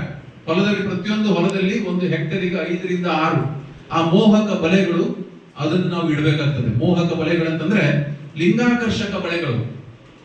ತಿಳಿದಲ್ಲ, ಬೆಳೆ ಬಿತ್ತಿದ ಒಂದು 35 ದಿವಸದ ನಂತರ ನೀವು ಎಲ್ಲ ಒಂದು ಎಕರೆಗೆ 3-4 ಲಿಂಗಾಕರ್ಷಕ ಬಳೆಗಳನ್ನು ಇಡಬೇಕು. ಅದಕ್ಕೆ ಒಂದು ಟ್ಯೂಬ್ ಸಿಗ್ತದೆ, ಲ್ಯೂರ್ಸ್ ಅಂತ. ಆ ಲ್ಯೂರ್ಸ್ ಗಳನ್ನ ಹಾಕಿಡಬೇಕಲ್ಲಿ. ಆ ಲ್ಯೂರ್ಸ್ ಗಳ ಕೆಲಸ ಏನಂತಂದ್ರೆ, ಹೆಣ್ಣು ನೊಣ ಅಲ್ಲಿ ಇದೆ ಅಂತ ಗಂಡು ನೊಣಕ್ಕೆ ಸಿಗ್ನಲ್ ಬರ್ತದೆ. ಅದು ಆಕ್ಚುಲಿ ಹೆಣ್ಣು ನೊಣ ಇರುವುದಿಲ್ಲ ಅಲ್ಲಿ. ಆ ಲ್ಯೂರ್ಸ್ ಅಲ್ಲಿ ಹೆಣ್ಣು ನೊಣವಿನ ಸುವಾಸನೆ ಬರ್ತಾ ಇರ್ತದೆ, ಗಂಡು ನೊಣಗಳು ಹಾರ್ತಾ ಇರ್ತವೆ. ಇಲ್ಲೆಲ್ಲೋ ನನ್ನ ಹೆಣ್ಣು ನೊಣ ಇದೆ ಅಂತ ತಿಳ್ಕೊಂಡು ಬಂದು ಆ ಫೆರ್ಮೆಂಟ್ ಟ್ರ್ಯಾಪ್ ಅಲ್ಲಿ ಬೀಳ್ತವೆ. ಹೀಗೆ ನೀವು ಪ್ರತಿದಿನ ನೀವು ಹೊಲಕ್ಕೆ ಹೋಗ್ತಿರ್ತೀರಿ, ಹತ್ತಿ ಹೊಲಕ್ಕೆ ಹೋಗ್ತಿರ್ತೀರಿ, ಒಂದು 8-10 ಆ ತರ ಹುಳಗಳು ಕಂಡುತ್ತು ಅಂತಂದ್ರೆ ರೈತನಿಗೆ ಒಂದು ಇಂಡಿಕೇಶನ್ ಅದು, ಹೌದಪ್ಪ ನನ್ನ ಹೊಲದಾಗ ಈ ಹುಳ ಬರಾಕತ್ತಾವ, ಈ ಹುಳ ಬರದಿದ್ದಂಗೆ ನಾನು ಔಷಧಿಗಳನ್ನು ಹೊಡಿಬೇಕು ಅಂತ ತಿಳ್ಕೊಂಡು ನಿಮ್ಗೆ ಒಂದು ರೀತಿ ಸೂಪರ್ವೈಸರ್ ಮಾಡೋದಾಗದು. ಹಾಗಾಗಿ ದಯವಿಟ್ಟು ಈ ಲಿಂಗಾಕರ್ಷಕ ಬಲೆಗಳನ್ನು ಬರೆಯಿರಿ. ಆಮೇಲೆ ಈ ಸ್ಟಿಕ್ಕಿ ಟ್ರ್ಯಾಪ್ಸ್ ಅನ್ನೋದಲ್ಲ, ಅಂಟು ಇರುವಂತಹ ಕಲರ್ ಪೇಪರ್ಗಳು ಅಥವಾ ರೆಡಿಮೇಡ್ ಸಿಗ್ತದೆ. ಹಳದಿ ಬಣ್ಣದ ಪೇಪರ್ ಮೇಲೆ ಅಂಟು ಹಚ್ಕೊಂಡು ನೀವು ಬಡಿಗೆ ಹಚ್ಕೊಂಡು ಹೊಲದಾಗ ಹಚ್ಚಿದರೆ ಅದಕ್ಕೆಲ್ಲ ಹುಳಗಳು ಬಂದು ಅಂಟ್ಕೊಂಡ್ಬಿಡ್ತವೆ. ಅದರಲ್ಲಿ ರಸ ಹೀರುವ ಕೀಟಗಳು ಯಾವ್ದು ಅಂತ ತಿಳ್ಕೊಂಡು ನಿಮಗೆ ಗುರುತಾಗಲಿ ಅಂತ ನಾವು ಬಂದು ನಿಮ್ಗೆ ಹೇಳ್ತೀವಿ. ನೋಡ್ರಪ್ಪ, ನಿಮ್ಮ ಹೊಲದಾಗ ರಸ ಹೀರುವ ಕೀಟಗಳು ಬರ್ತಿದಾವೆ. ಯೆಲ್ಲೋ ಸ್ಟಿಕ್ಕಿ ಟ್ರ್ಯಾಪ್ ಅಂತ ಹೇಳ್ತೀವಿ. ಅದು ಬ್ಲೂ, ನೀಲಿ ವರ್ಣದ ಆ ಸ್ಟಿಕ್ಕಿ ಕಾಗದಗಳು. ಅದನ್ನು ಕೂಡ ನೀವು ಅಲ್ಲಿ ನಿಮ್ಮ ಹೊಲದಾಗ ಬೆಳೆಯ ಹಂತದಲ್ಲಿ, ಬೆಳೆಗಿಂತ ಅದು 1 ಫೂಟ್ ಮೇಲೆ ಇರಬೇಕು. ಹೇಳ್ತಿಲ್ಲ, ಬೆಳೆಯ ಲೆವೆಲ್ದಲ್ಲಿ ಇರಬೇಕು. ಬೆಳೆಯ ಮ್ಯಾಲ ಹೋಗ್ತಾ ಇದ್ದಂಗೆ ಆ ಬಡಿಗೆಯಿಂದ ಅದನ್ನು ನೀವು ಸ್ವಲ್ಪ ಮಾಡ್ಕೊಂತ ಹೋದ್ರೆ ರೋಗಾಣುಗಳ ಸಂಖ್ಯೆ, ಈ ಕೀಟಾಣುಗಳ ಸಂಖ್ಯೆ ಕಡಿಮೆ ಆಗ್ತದೆ. ಏನಾಗ್ತದೆ, ಇರುವಂತ ಸ್ವಲ್ಪ ಸಮಯದಲ್ಲಿ ನಾವು ನಿಮ್ಗೆ ಎಲ್ಲವನ್ನು ಹೇಳಿಕ್ ಆಗುದಿಲ್ಲ. ಬಟ್ ನಿಮ್ ತಲೆಯಲ್ಲಿ ಇರಬೇಕು, ಸಮಗ್ರವಾಗಿ ಒಂದು ಹುಳವನ್ನ ಒಂದು ರೋಗವನ್ನ ನಿರ್ವಹಣೆ ಮಾಡ್ಬೇಕಂತಂದ್ರೆ ಸಮಗ್ರವಾದ ಪದ್ಧತಿಗಳಿರ್ತದೆ. ಬೀಜದಿಂದ ಹಿಡಿದು ಮಣ್ಣು, ಬೀಜ, ಆಮೇಲೆ ಸಾವಯವ, ರಾಸಾಯನಿಕ, ನೈಸರ್ಗಿಕ ಮತ್ತೆ ಎಲ್ಲವನ್ನ ಮಿಕ್ಸ್ ಮಾಡ್ಕೊಂಡು ಇವೆಲ್ಲವನ್ನು ನಾವು ಇವತ್ತು ಕೃಷಿ ಮಾಡಿದ್ರೆ ಮಾತ್ರ. ಆಮೇಲೆ ಬಹಳಷ್ಟು ವಿಷಯಗಳಿದೆ. ಈಗ ನಾವು ಕಷಾಯಗಳನ್ನು ಮಾಡ್ತೀವಿ, ಕಸದಿಂದ ರಸ ಅಂತ ಹೇಳ್ತೀವಿ. ಕಸ ಅಂದ್ರೇನು? ನಮ್ದು ಏನೀಗ ಈ ಕೆಲವೊಂದು ಎಲೆಗಳು ಇರ್ತಾವಲ್ಲ, ಆ ಎಲೆಗಳಿಂದಲೂ ಕೂಡ, ಬೇವು ಎಲೆ, ನಿಮ್ಮ ಭಾಗದಲ್ಲಿ ಸಾಕಷ್ಟು ಬೇವಿನ ಮರಗಳಿದೆ, ಆ ಬೇವಿನ ಎಲೆಯಿಂದಲೂ ಕೂಡ ಕಷಾಯ ಮಾಡಿಕೊಂಡು ನಾವು ಸಿಂಪರಣೆ ಮಾಡಬಹುದು. ಮುಂಜಾಗ್ರತೆಯಾಗಿ ಇಂಥ ಔಷಧಿಗಳನ್ನು ಸಿಂಪಡಣೆ ಮಾಡೋದ್ರಿಂದ ಈ ಹತ್ತಿ ಬೆಳೆಯಲ್ಲಿ ರೋಗಾಣುಗಳು ಮತ್ತು ಕೀಟಾಣುಗಳನ್ನು ನಾವು ಸಕಾಲದಲ್ಲಿ ಕಡಿಮೆ ಮಾಡಲಿಕ್ಕೆ ಬರ್ತದೆ. ಆಮೇಲೆ ಈಗ ನಮ್ಮ ಸಹೋದ್ಯೋಗಿಗಳು, ಮಿತ್ರರು ಕೂಡ ಇದ್ದಾರೆ. ಅವರು ಕೂಡ ಏನ್ ಹೇಳ್ತಾರೆ ಅಂದ್ರೆ, ಯಾವುದೇ ಔಷಧಿ ಹೊಡಿಲಿ, ಯಾವುದೇ ಗೊಬ್ಬರ ಹೊಡಿಲಿ, ಹಾಕ್ರಿ, ಸರಿಯಾದ ಸಮಯದಲ್ಲಿ, ಸರಿಯಾದ ಪ್ರಮಾಣದಲ್ಲಿ, ಸರಿಯಾದ ಔಷಧಿಯನ್ನು ಬಳಸಬೇಕು. ಹೇಳಿದ್ರೆ ಹೊಟ್ಟೆ ನೋವು ಬಂದಾಗ ತಲೆನೋವಿನ ಗುಳಿಗೆ ತಗೊಂಡ್ರೆ ಕಡಿಮೆ ಆಗ್ತದೆ ಹೊಟ್ಟೆ ನೋವು, ಹಂಗ ಆಗ್ಬಾರ್ದು. ಹಾಗಾಗಿ ಸರಿಯಾದ ಔಷಧಿ. ಈಗ ಮುಟ್ರು ಬಂದೈತೆ ಅಂದ್ರೆ ಮುಟ್ರಿಗೆ ಏನು ಔಷಧಿ ಐತಿ, ಎಲೆ ಚುಕ್ಕಿ ರೋಗ ಬಂದದಂದ್ರೆ ಎಲೆ ಚುಕ್ಕಿ ರೋಗಕ್ಕೆ ಏನು ಔಷಧಿ ಐತಿ ಅದನ್ನೇ ಹೊಡಿಬೇಕು. ಹುಳ ಹೋಗಿ ರೋಗನಾಶಕ ಆಗಬಾರ್ದು. ರೋಗ ಬಂದಾಗ ಕೀಟನಾಶಕಗಳನ್ನು ನಾವು ಸಿಂಪಡಣೆ ಮಾಡಿದ್ರೆ ಸುಟ್ಕೊಳ್ಳೋರು ಯಾರು? ರೈತ ಜನ, ಅನ್ನದಾತರಾದ ನಾವೇ ನಮ್ಮ ಕೈಯಿಂದ ಸುಟ್ಕೊಳ್ಬಾರ್ದು. ದಯವಿಟ್ಟು ಸಕಾಲಕ್ಕೆ ಏನೇ ರೋಗ ಕೀಟಗಳು ಬಂದರೂ ಕೂಡ ನಮ್ಮ ವಿಜ್ಞಾನ ಕೇಂದ್ರಕ್ಕೆ ಬಂದು ತೋರಿಸ್ರಿ, ನಾವು ನಿಮಗೆ ಸರಿಯಾದ ಮಾಹಿತಿ ಕೊಡ್ತೀವಿ. ಇವತ್ತು ನಿಮ್ಮ ಒಂದು ಸಂಪರ್ಕ ಆಗಿದೆ, ಹೌದಲ್ರಿ? ಈ ಸಂಪರ್ಕ ಸದಾ ನಮ್ಮ ಜೊತೆಗೆ ಇರ್ಬೇಕಂತಂದ್ರೆ ನೀವು ಮಾತಾಡ್ತಿರ್ಬೇಕು, ಹೌದಲ್ಲ? ನೀವು ಅದ್ರಲ್ಲಿ ಬರ್ಲಿ. ಅವ್ರು ಅಂಗಡಿ ಸಾಹೇಬ್ ಹೇಳಿದ್ರು, ನೀವು ಒಂದು 15-20 ಜನ ಯುವಕರು ಕೂಡ ಇದ್ದೀರಿ ಈ ಬ್ಯಾಚ್ ಅಲ್ಲಿ. ಯುವಕರಿಂದ ಬರ್ರಿ, ನಾವು ಅಲ್ಲಿ ಸಮಗ್ರವಾಗಿ ನಿಮಗೆ ಫೋಟೋಗಳ ಮೂಲಕ ಮಾಹಿತಿಗಳನ್ನು ಕೊಡ್ತೀವಿ. ಫೋಟೋ ನಮ್ಮ ಕಡೆ ಎಲ್ಲಾ ರೀತಿಯ ಫೋಟೋಗಳಿರ್ತದೆ. ಆ ಫೋಟೋಗಳನ್ನ ತೋರಿಸ್ಕೊಂಡು ನಿಮಗೆ ನಿರ್ವಹಣೆಗಳನ್ನ ಯಾವ ರೀತಿಯಾಗಿ ಮಾಡಬೇಕು, ಯಾವ ರೀತಿಯಾಗಿ ಕೆಲವೊಂದು ಔಷಧಿಗಳನ್ನ ನಾವು ತಯಾರಿ ಮಾಡಬೇಕು ಅನ್ನೋದನ್ನ ಸಮಗ್ರವಾದ ಮಾಹಿತಿಗಳನ್ನು ಕೊಡ್ತೀನಿ. ಅದರ ಜೊತೆಗೆ ಇದೊಂದು ಸ್ಪೆಸಿಮೆನ್ ಬಂದಿದೆ. ಇದು ಯಾವ ಬೆಳೆ? ಹೆಸರು, ಹೌದಲ್ರಿ? ಈಗಾಗಲೇ 1 ತಿಂಗಳ ಮೇಲೆ ದಾಟೈತಿದ್ದು. ಎಡಿ ಆಗಿರ್ಬೇಕು, ಇದಕ್ಕೆ ಎಡಿ ಆಗಿರ್ಬೇಕು ಈ ಬೆಳೆಗೆ. ಈಗ ಇಲ್ಲಿ ನೋಡ್ರಿ, ಅವ್ರು ಕರೆಕ್ಟ್ ಇಂತ ಹೀಗೆ ಮೀಟಿಂಗ್ ಇದ್ದಾಗ ಈ ರೀತಿಯಾದ ಪೇಷಂಟ್ಗಳು ಬಂದ್ರೆ ನಮಗೂ ಖುಷಿ ಆಗ್ತದೆ. ಅಂದ್ರೆ ಇಂತ ಒಂದು ಗಿಡಗಳನ್ನು ನೋಡಿ ನಾವು ಔಷಧಿ ಕೊಟ್ಟೇವೆ ಅಂತ ಆಗ್ತದೆ. ಈಗ ರೈತರು ಇದನ್ನು ತಗೊಂಡ್ಬಂದಿದ್ದಾರೆ. ಹೆಸರಿನಲ್ಲಿ ಇದು ಮೊಸಾಯಿಕ್ ರೋಗ ಅಂತ, ಇದು ಮೊಸಾಯಿಕ್ ವೈರಸ್. ಇದು ಏನು ಹೆದರುವ ಅವಶ್ಯಕತೆ ಯಾವುದಕ್ಕೂ ಇಲ್ಲ, ತಿಳಿತಲ್ಲ? ಇದು ಬಿಸಿಲು ಜಾಸ್ತಿ ಆಯ್ತು, ಮಳೆ ಆಯ್ತು. ಈಗ ಲಾಸ್ಟ್ ಒಂದು 8-10 ದಿವಸದಿಂದ ಬಿಸಿಲು ಜಾಸ್ತಿ ಆಯ್ತು. ಈಗ ಮಳೆ ಆಯ್ತಲ್ಲ, ಮತ್ತೆ ತನ್ನಿಂದಾನೆ ಕಡಿಮೆ ಆಗ್ಬಿಡ್ತದ. ಆದ್ರೂ ಕೂಡ ಹೆಚ್ಚು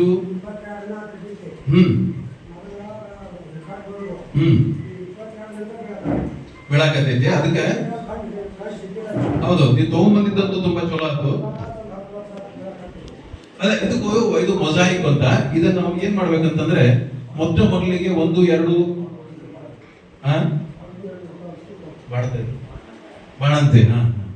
ಬಾಣಂತಿ ರೋಗ ಅಂತ ಹೇಳ್ತಿರಲ್ಲ ನಾವು, ಅದಕ್ಕೆ ವೈರಸ್ ಅಂದ್ರೆ ನಂಜು ರೋಗ ಅಂತ ಹೇಳ್ತೀವಿ. ಈ ನಂಜು ಅಂದ್ರೆ ಏನು? ಹರಡ್ತದೆ. ಒಂದು ಬಂತಂದ್ರೆ ಎಲ್ಲದಕ್ಕೂ ತಗೊಂಡು ಹೋಗ್ಬಿಡ್ತದ. ಹಂಗೆ ಬಾಣಂತಿ ರೋಗ ಅಂತ ಹೇಳಿದ್ರು. ಇದನ್ನ ಏನ್ ಮಾಡ್ಬೇಕಂದ್ರೆ, ಮೊದಲಿಗೆ ಒಂದು 5-6 ಗಿಡ ಕಾಣ್ತಾವ, ಅವು ಕಿತ್ತುಕೊಂಡು ಬೇರೆ ಗಿಡ ಹಾಕ್ಬಿಡುವ, ಅಂದ್ರೆ ಒಗೆದು ಬಿಡ್ಬೇಕು ಅದು ಹೊರಗೆ. ಅದು ಭಾರಿ ಬೆಸ್ಟ್. ಅದು ಮೊನ್ನೆದು ಹೌದಲ್ಲ? ಅದಕ್ಕೆ ಹೇಳ್ತೀನಿ, ಔಷಧಿನೂ ಹೇಳ್ತೀನಿ ಇದಕ್ಕೆ. ಹೌದ್ರಿ, ಅದು ನೋಡ್ರಿ, ವಾತಾವರಣ ತಕ್ಕಂತೆ ನಿಮ್ಮ ಕೈಯಾಗ ವಾತಾವರಣ ಇರುವುದಿಲ್ಲ. ಈಗ ಮಳಿ ಶುರುವಾತು, ಬಂದಾತು, ಮತ್ ಶುರುವಾತು.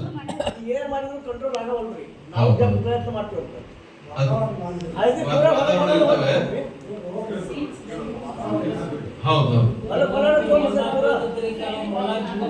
ಹೌದು. ಈಗ ಅವ್ರು ಹೇಳಿದ್ರು ನೋಡ್ರಿ, ಈಗ ಇದು ಯಾವ ಬೀಜ, ಇಲ್ಲಿ ನಿಮ್ ಮನೆ ಬೀಜನ ಹೊರಗೆ ತಂದಿದ್ದು, ಅದನ್ನೇ ಹೇಳ್ತಾರೆ ನೋಡ್ರಿ. ಒಂದೇ ಬೀಜಗಳನ್ನ ನಾವು ಕೃಷಿ ವಿಜ್ಞಾನ ಕೇಂದ್ರದಾಗಿಂದ ತಂದು ಬೀಜನೂ ಹಂಗಾಗಿತ್ತು ನಮ್ದು. ನಾವ್ ಎಷ್ಟೋ ಸಲ ಅಲ್ಲಿ ನಮ್ಮ ಬಾಲ್ಕೋಟೆಗೆ ತಂದು ಹಾಕಿವಿ, ನಮ್ಮ ಅವು ಸತ್ತಕ್ಕೆ ಹಂಗಾಗ್ಯಾವ. ಅಲ್ಲೆಲ್ಲ ಆಗ್ತಾವ್ರಿ. ಅದೇ ಹೇಳಿದ್ನಲ್ರಿ, ಬೀಜದಲ್ಲಿ ಒಮ್ಮೆ ಮಿಸ್ಟೇಕ್ ಇಲ್ಲ ಅಂದ್ರೂ ಮಣ್ಣಿನಲ್ಲಿ ಮಿಸ್ಟೇಕ್ ಇರ್ತವೆ. ನಾವು ಸರಿಯಾಗಿ ಒಮ್ಮೆ ಉಳುಮೆ ಮಾಡದಿದ್ದಾಗ ರೋಗಾಣುಗಳು, ಕೀಟಾಣುಗಳು ಮಣ್ಣಿನಲ್ಲಿ ಇರ್ತವೆ. ಇವು ಅದಕ್ಕೆ ಸಮಗ್ರವಾಗಿ ಯಾಕೆ ಹೇಳಿದೆ ಅಂತಂದ್ರೆ, ಒಂದಕ್ಕೊಂದು ಪೂರಕವಾಗಿರ್ತದೆ ಇದು. ಬೀಜ ಎಷ್ಟೇ ಚಲೋ ಇರಲಿ, ನೀವು ಕೃಷಿ ವಿಜ್ಞಾನ ಕೇಂದ್ರದಲ್ಲಿ, ಕೃಷಿ ಇಲಾಖೆ ಇದ್ದಾರ್ರಿ. ಈಗ ಅವ್ರು ಹೇಳ್ದಂಗೆ ಮನೆ ಬೀಜಗಳನ್ನೇ ನಾವು ಪ್ರತಿ ವರ್ಷ ಯೂಸ್ ಮಾಡ್ತಾ ಇರ್ತೀವಿ, ಹೌದಲ್ರಿ? ಒಂದೇ ಬೀಜವನ್ನ ಪ್ರತಿ ವರ್ಷ ಉಪಯೋಗ ಮಾಡೋದ್ರಿಂದ ಆ ಹುಡುಕು ಬೀಜ, ಆ ರೋಗ ಪೀಡಿತ ಬೀಜಗಳನ್ನ ವಾಪಸ್ ಹಾಕ್ತಿರ್ತೀವಿ, ಮತ್ತೆ ರೋಗ ಬರ್ತಾ ಇರ್ತದೆ. ಅದಕ್ಕೋಸ್ಕರ ಬೀಜೋಪಚಾರ ಮಾಡ್ರಿ ಅಂತ ನಾನು ಫಸ್ಟ್ ಹೇಳಿದ್ದು, ಹೌದಲ್ರಿ? ಹೌದು. ಹೊಸದು ಅಲ್ಲ ಅಲ್ಲ ಅವ್ರು ಹೇಳಿದ ಕೇಳಿದೆ ಅವ್ರು ಮನೆ ಬೀಜ ಹಾಕಿದ್ರು ಅಂತಂದ್ರೆ ಅದು ಯಾವ ಹಾಕಿದ್ರು ಆ ರೋಗ ಚಪ್ಪಲ್ ಕಂಟಿನ್ಯೂ ಯಾರಿಗೂ ಆಗೋಲ್ಲ. ಆಮೇಲೆ ಇದು ಸ್ವಲ್ಪ ಬೆಳೆ ಪದ್ಧತಿಯನ್ನು ಚೇಂಜ್ ಮಾಡ್ತಿರ್ಬೇಕು. ಈ ಕಾಲುಗೈ ಮಾಡ್ತೇವಲ್ಲ, ಕಾಲುಗೈ ಕ್ರಾಪ್ ರೊಟೇಷನ್ ಅಂತ ಹೇಳ್ತೇವಲ್ಲ, ಈಗ ಈ ಸಲ ಹೆಸರು ಹಾಕಿದ್ರಿ, ಮುಂದೆ ಸ್ವಲ್ಪ ಬೇರೆ ಗೊಂಜಾಳ ಹಾಕೋದು, ಗೊಂಜಾಳ ಹಾಕೋದ್ರಲ್ಲಿ ದ್ವಿದಳ ಧಾನ್ಯ ಹಾಕೋದು, ದ್ವಿದಳ ಧಾನ್ಯ ಹಾಕಿದ್ರೆ ಏಕದಳ. ಹಿಂಗ್ ಮಾಡೋದ್ರಿಂದ ಏನಾಗ್ತದೆ ಈ ರೆಸಿಸ್ಟೆನ್ಸ್ ಪವರ್ ಬರ್ತದೆ, ರೋಗಾಣುಗಳಿಗೆ ಅಲ್ಲಿ ಬೆಳಿಲಿಕ್ಕೆ ಆಸ್ಪದ ಇರುವುದಿಲ್ಲ. ಕಾಲುಗೈ ಬೆಳೆ ಪರಿವರ್ತನೆ ಅಂತ ಹೇಳ್ತೀವಿ ನಾವು. ಒಂದೇ ಬೆಳೆಯನ್ನ ಈಗ ಲದ್ದಿ ಹುಳ ಬರಕತ್ತೈತಿ, ಈಗ ಗೊಂಜಾಳದಾಗ ಪ್ರತಿ ವರ್ಷ ಬರ್ತಾ ಇರ್ತದೆ ಈಗ. ಯಾಕಂದ್ರೆ ಒಂದ್ಸಲ ನಿಮ್ಮ ಹೊಲಕ್ಕೆ ಬಂತು ಅಂತಂದ್ರೆ ಅದು ಪ್ರತಿ ವರ್ಷ ಬರುದೇ. ಅದು ಗೊಂಜಾಳ ಹಾಕದಲ್ಲಿ ಹೆಸರು ಹಾಕ್ಬೇಕು. ಹಾಗೆ ಹೇಳಿದ್ರು ಏಕದಳ ದ್ವಿದಳ. ಏಕದಳ ಹಾಕದಲ್ಲಿ ದ್ವಿದಳ ಧಾನ್ಯಗಳನ್ನ ಹಾಕ್ರಿ, ದ್ವಿದಳ ಹಾಕದಲ್ಲಿ ಏಕದಳಗಳನ್ನ ಹಾಕ್ರಿ. ಈಗ ಸದ್ಯಕ್ಕೆ ಇದಕ್ಕೆ ಏನ್ ಮಾಡ್ಬೇಕಂತಂದ್ರೆ, ರೋಗ ಪೀಡಿ ಜಾಸ್ತಿ ರೋಗ ಬಂದಿತ್ತಂದ್ರೆ ಕಿತ್ತು ಒಗಿಲೇಬೇಕು ಇವು. ಯಾಕಂದ್ರೆ ಇದು ಒಂದು ವೈರಸ್ ರೋಗ, ಇದು ಬಹಳ ಬಂದಿತ್ತು ಅಂತಂದ್ರೆ ಒಂದು 5% ಗಿಡ ಹೋದ್ರೂ ಚಿಂತೆ ಇಲ್ಲ, ಮುಂದೆ ಕಡಿಮೆ ಆಗ್ಬೇಕಂತಂದಾಗ ಇದನ್ನು ಕಿತ್ತು ಒಗೆಯುವುದು ಅತ್ಯಂತ ಶ್ರೇಷ್ಠ. ಕಿತ್ತು ಇನ್ನೊಬ್ರು ಹೊಲ ಕೊಡಿ ಒಗೆಯುವುದಿಲ್ಲ. ನಿಮ್ಮ ಹೊಲದಾಗ ಅದನ್ನ ಭೂಮಿ ಒಳಗೆ ಹಾಕೊಂಡು ಸುಟ್ಟು ಬಿಡಬೇಕು, ಅಥವಾ ಗುಂಡಿ ತೋಡ್ಕೊಂಡು ಒಳಗೆ ಹಾಕ್ಬೇಕು ಮಣ್ಣೊಳಗೆ. ಅದಕ್ಕೆ ಒಂದು ಕೀಟನಾಶಕ ಇದೆ, ಸಕಿಂಗ್ ಪೆಸ್ಟ್. ಇದು ಈ ವೈರಸ್ ಬರ್ಬೇಕಂದ್ರೆ ರಸ ಹೀರುವ ಕೀಟಗಳು ಅಂತ ಇರ್ತವೆ. ಇಮಿಡಾಕ್ಲೋಪ್ರಿಡ್ ಅಥವಾ ಡೈಮಿಥೋಯಿಡ್ ಇದೆ ರೋಗ. ಇಮಿಡಾಕ್ಲೋಪ್ರಿಡ್ ಅಂತ ಇರ್ತದೆ. 1/2 ml 1 ಲೀಟರ್ಗೆ ಹಾಕೊಂಡು ನಿಮ್ಗೆ ಬರ್ಕೊಡ್ತೀವಿ. 1/2 ml 1 ಲೀಟರ್ಗೆ ಹಾಕೊಂಡು ಸಿಂಪರಣೆ ಮಾಡಬೇಕು. ಎಲ್ಲಿ ಸಿಂಪರಣೆ ಮಾಡಬೇಕು? ಗಿಡದ ಎಲೆಯ ತಳಭಾಗದಲ್ಲಿ. ಅವು ಎಲ್ಲಿ ಬೇಯ್ತಿರ್ತವೆ ಅಲ್ಲಿ ಅದನ್ನ ಸಿಂಪರಣೆ ಮಾಡಬೇಕು. ನಾವು ಅದು ಮ್ಯಾಲೆ ಪೂರ ಗಿಡದ ಮ್ಯಾಗ ಸಿಂಪರಣೆ ಮಾಡಿದ್ರೆ ಸ್ವಲ್ಪ ಪ್ರಮಾಣದಲ್ಲಿ ಅಷ್ಟೇ ಎಲೆ ತಳಭಾಗಕ್ಕೆ ಹೋಗ್ತದೆ. ನೀವು ನಾಸಲ್ ಅನ್ನ ಎಲೆಯ ತಳಭಾಗದಲ್ಲಿ ಇಟ್ಕೊಂಡು ಸಿಂಪರಣೆ ಮಾಡುವಂತ ಹೋಗ್ಬೇಕು. ಅಂದ್ರೆ ಮಾತ್ರ ಈ ಒಂದು ವೈರಸ್ ಹುಳದಿಂದ ಬರ್ತದೆ. ಆ ಹುಳವನ್ನ ಕಂಟ್ರೋಲ್ ಮಾಡ್ಬೇಕಂತಂದ್ರೆ ಇಮಿಡಾಕ್ಲೋಪ್ರಿಡ್ ಅಥವಾ ಡೈಮಿಥೋಯಿಡ್ ರೋಗಾರ್ ಅಂತ ಹೇಳ್ತೀವಲ್ಲ, ಅದು 1/2 ml. ಇಮಿಡಾಕ್ಲೋಪ್ರಿಡ್ ಆದ್ರೆ 1/2 ml, ಡೈಮಿಥೋಯಿಡ್ ಆದ್ರೆ 1.5 to 2 ml ಪ್ರತಿ ಲೀಟರ್ಗೆ ಹಾಕೊಂಡು ನಾವು ಏನ್ ಮಾಡ್ಕೊಂಡು ಸಿಂಪರಣೆ ಮಾಡಬೇಕು. ಈ ರೀತಿ ಸಿಂಪರಣೆ ಮಾಡೋದ್ರಿಂದ ಬರೀ ನಿಮ್ಮ ಹೊಲವನ್ನಷ್ಟೇ ನೀವು ಕಾಯುವುದಿಲ್ಲ, ಇನ್ನೂ ಆ ಹೊಳ ಬೇರೆ ಹೊಲಕ್ಕೆ ಹೋಗದಿದ್ದಂಗೆ ತಡೆಗಟ್ಟಲಿಕ್ಕೆ ಬರ್ತದೆ. ಹೇಳ್ತಿಲ್ರಿ? ಹೀಗೆ ಅನೇಕ ರೋಗಗಳು ಕೀಟಗಳು ಬರ್ತಿರ್ತವೆ. ಅದಕ್ಕೆ ನಾನು ಹೇಳಿದ್ದಲ್ಲ, ಮುಂಜಾಗ್ರತೆಯಾಗಿ ಮೊದಲೇ ನೀವು ತಿಳ್ಕೊಳ್ಬೇಕು. ಇದು ನೀವು ಹೇಳಿದ್ರಿ, ಈಗ 10 ವರ್ಷದಿಂದ ನಾವು ಹೊಲದಾಗ ಐತು ಅಂತ ತಿಳ್ಕೊಂಡು 10 ವರ್ಷದಾಗ ಇದ್ದಾಗ ನಾವು ಅದಕ್ಕೆ ಸೂಕ್ತವಾದ ಚಿಕಿತ್ಸೆಗಳನ್ನು ಕೊಡಬೇಕು. ಈಗ ನಾನೇನ್ ಹೇಳ್ತೀನಿ, ಈ ರೋಗ ಬಂದ ಮೇಲೆ ಹುಳನಾಶಕ ಹೊಡೆಯುವ ಅವಶ್ಯಕತೆ ಇಲ್ಲ. ಬೇವಿನ ಎಣ್ಣೆ ನಿಮ್ಗೆ ಎಷ್ಟು 200-300 ರೂಪಾಯಿ ಲೀಟರ್ಗೆ ಸಿಗ್ತದೆ. 5 ml 1 ಲೀಟರ್ಗೆ ಹಾಕೊಂಡು ಸಾಮಾನ್ಯವಾಗಿ ಎಲ್ಲದಕ್ಕೂ ಹೊಡಿಬಹುದು ನೀವು. ಈ ಹುಳಗಳ ಸಂಖ್ಯೆ ಕಡಿಮೆ ಆಗ್ತದೆ. ರೋಗ ಬಂದ ಮೇಲೆ ನಾವು ರಾಸಾಯನಿಕವನ್ನು ಹೊಡೆಯುವುದು ಅನಿವಾರ್ಯವಾಗ್ತದೆ. ರೋಗ ಬರದಿದ್ದಂಗೆ ಈ ಬೇವು ಜನ್ಯ ಔಷಧಿಗಳನ್ನ ಯಥೇಚ್ಛವಾಗಿ ನೀವು ಬಳಸ್ರಿ, ರೋಗ ಬರದಿದ್ದಂಗೆ ಅದು ನೋಡ್ಕೊಳ್ತದೆ. ಇಷ್ಟು ಹೇಳ್ತಾ ನನಗೆ ಮಾತನಾಡಲಿಕ್ಕೆ ಅವಕಾಶ ಕೊಟ್ಟಿದ್ದಕ್ಕೆ ಪಂಚಾಯತ್ ಎಲ್ಲರಿಗೂ ನನ್ನ ನಮಸ್ಕಾರ. ಸರ್, ಇನ್ನೊಂದು ಅದೇನು ಹೇಳಿದ್ರಲ್ಲ ಸರ್, ಆ ಔಷಧಿ ಸಿಂಪಡಿಸಿದ್ರು ಕೂಡ ಸುಮಾರು ಜಮೀನುಗಳಲ್ಲಿ ಅವು ಏನು ಹೆಸರು ಇದಾಗಿತ್ತು ಸರ್, ನಾಶ ಅವ್ರದ್ದು ಹಂಗಾಗಿತ್ತು ಸರ್. ಒಂದ್ಸಲ ರೋಗ ಬಂತು ಅಂದ್ರೆ ಅದನ್ನು ವೈರಸ್ ರೋಗ, ಒಂದ್ಸಲ ಸಾಂಕ್ರಾಮಿಕ ರೋಗ ಬಂತು ಅಂತಂದ್ರೆ ಅದನ್ನ ಕಂಟ್ರೋಲ್ ಮಾಡೋದು ಬಹಳ ಕಷ್ಟ.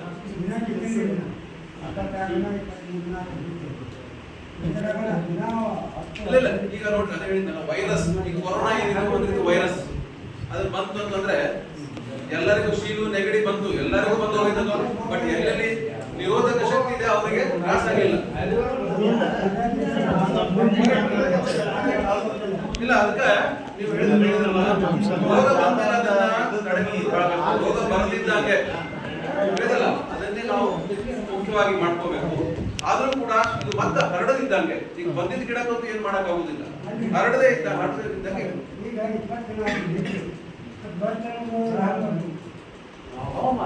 ಅಲ್ರಿ 2-3 ಗಿಡ ಎಲ್ಲ ಕಾಣ್ತಾ ಇದ್ರೆ ಈಗ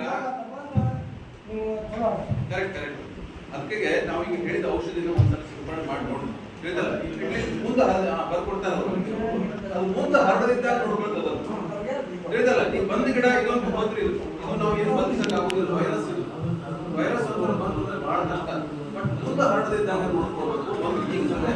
ನೀವು ಮುಂದಿನ ಸಲದಿಂದ ಏನ್ ಮಾಡ್ರಿ, ಬೇವು ಜನ ಔಷಧಿಗಳನ್ನ ಮುಂಜಾಗ್ರತೆಯಾಗಿ ಬಿತ್ತಿದ 25 ದಿವಸ ಕೊಡೋದ್ರಿ ನೀವು ಹೇಳಿದಲ್ಲ. ಸರ್, ಇನ್ನೊಂದು ನಿಮ್ಮದು ಇದೈತಲ್ಲ ಏಯ್ ಇಂಗ್ಲೀಷ್ ಇದು ಯಾವುದು ಕಬ್ಬಿನಾಗ ಊರ್ಮಲ್ಲಿಗೆ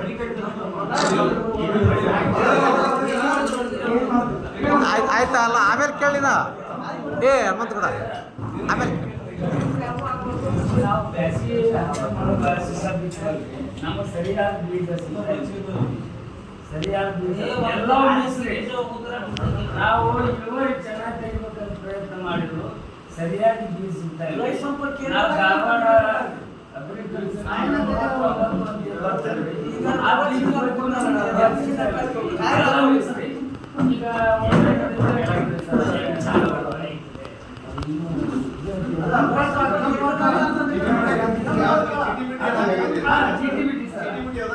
ಈಗ ಅದರ ಸಹಿತವಾಗಿ ಜವಾರಿ ಒಂದು ಬೆಳೆ ಎತ್ತರ ಒಂದು ಬೆಳೆ ಪ್ರೋಗ್ರಾಮ್ಗಳಿರ್ತವೆ. ನಮ್ಮಲ್ಲಿ ಹೊಸ ಬೀಜಗಳು ಬಂತಂದ್ರೆ ಪ್ರಾತ್ಯಕ್ಷಿಕವಾಗಿ ನಾವು ನಿಮ್ಗೆ ಒಂದು ಎರಡು ರೈತರಿಗೆ ಕೊಡ್ಲಿಕ್ಕೆ ಪ್ರಯತ್ನ ಮಾಡ್ತೀವಿ. ಅದೇ ಬೀಜಗಳನ್ನು ನೀವು ಮುಂದಿನ ರೈತರಿಗೆ ಸಿಗುವ ಮಾಡಬೇಕು. ಪ್ರಾತ್ಯಕ್ಷಿಕ ರೂಪದಲ್ಲಿ ನಾವು ಕೆಲವು ಬೀಜಗಳನ್ನು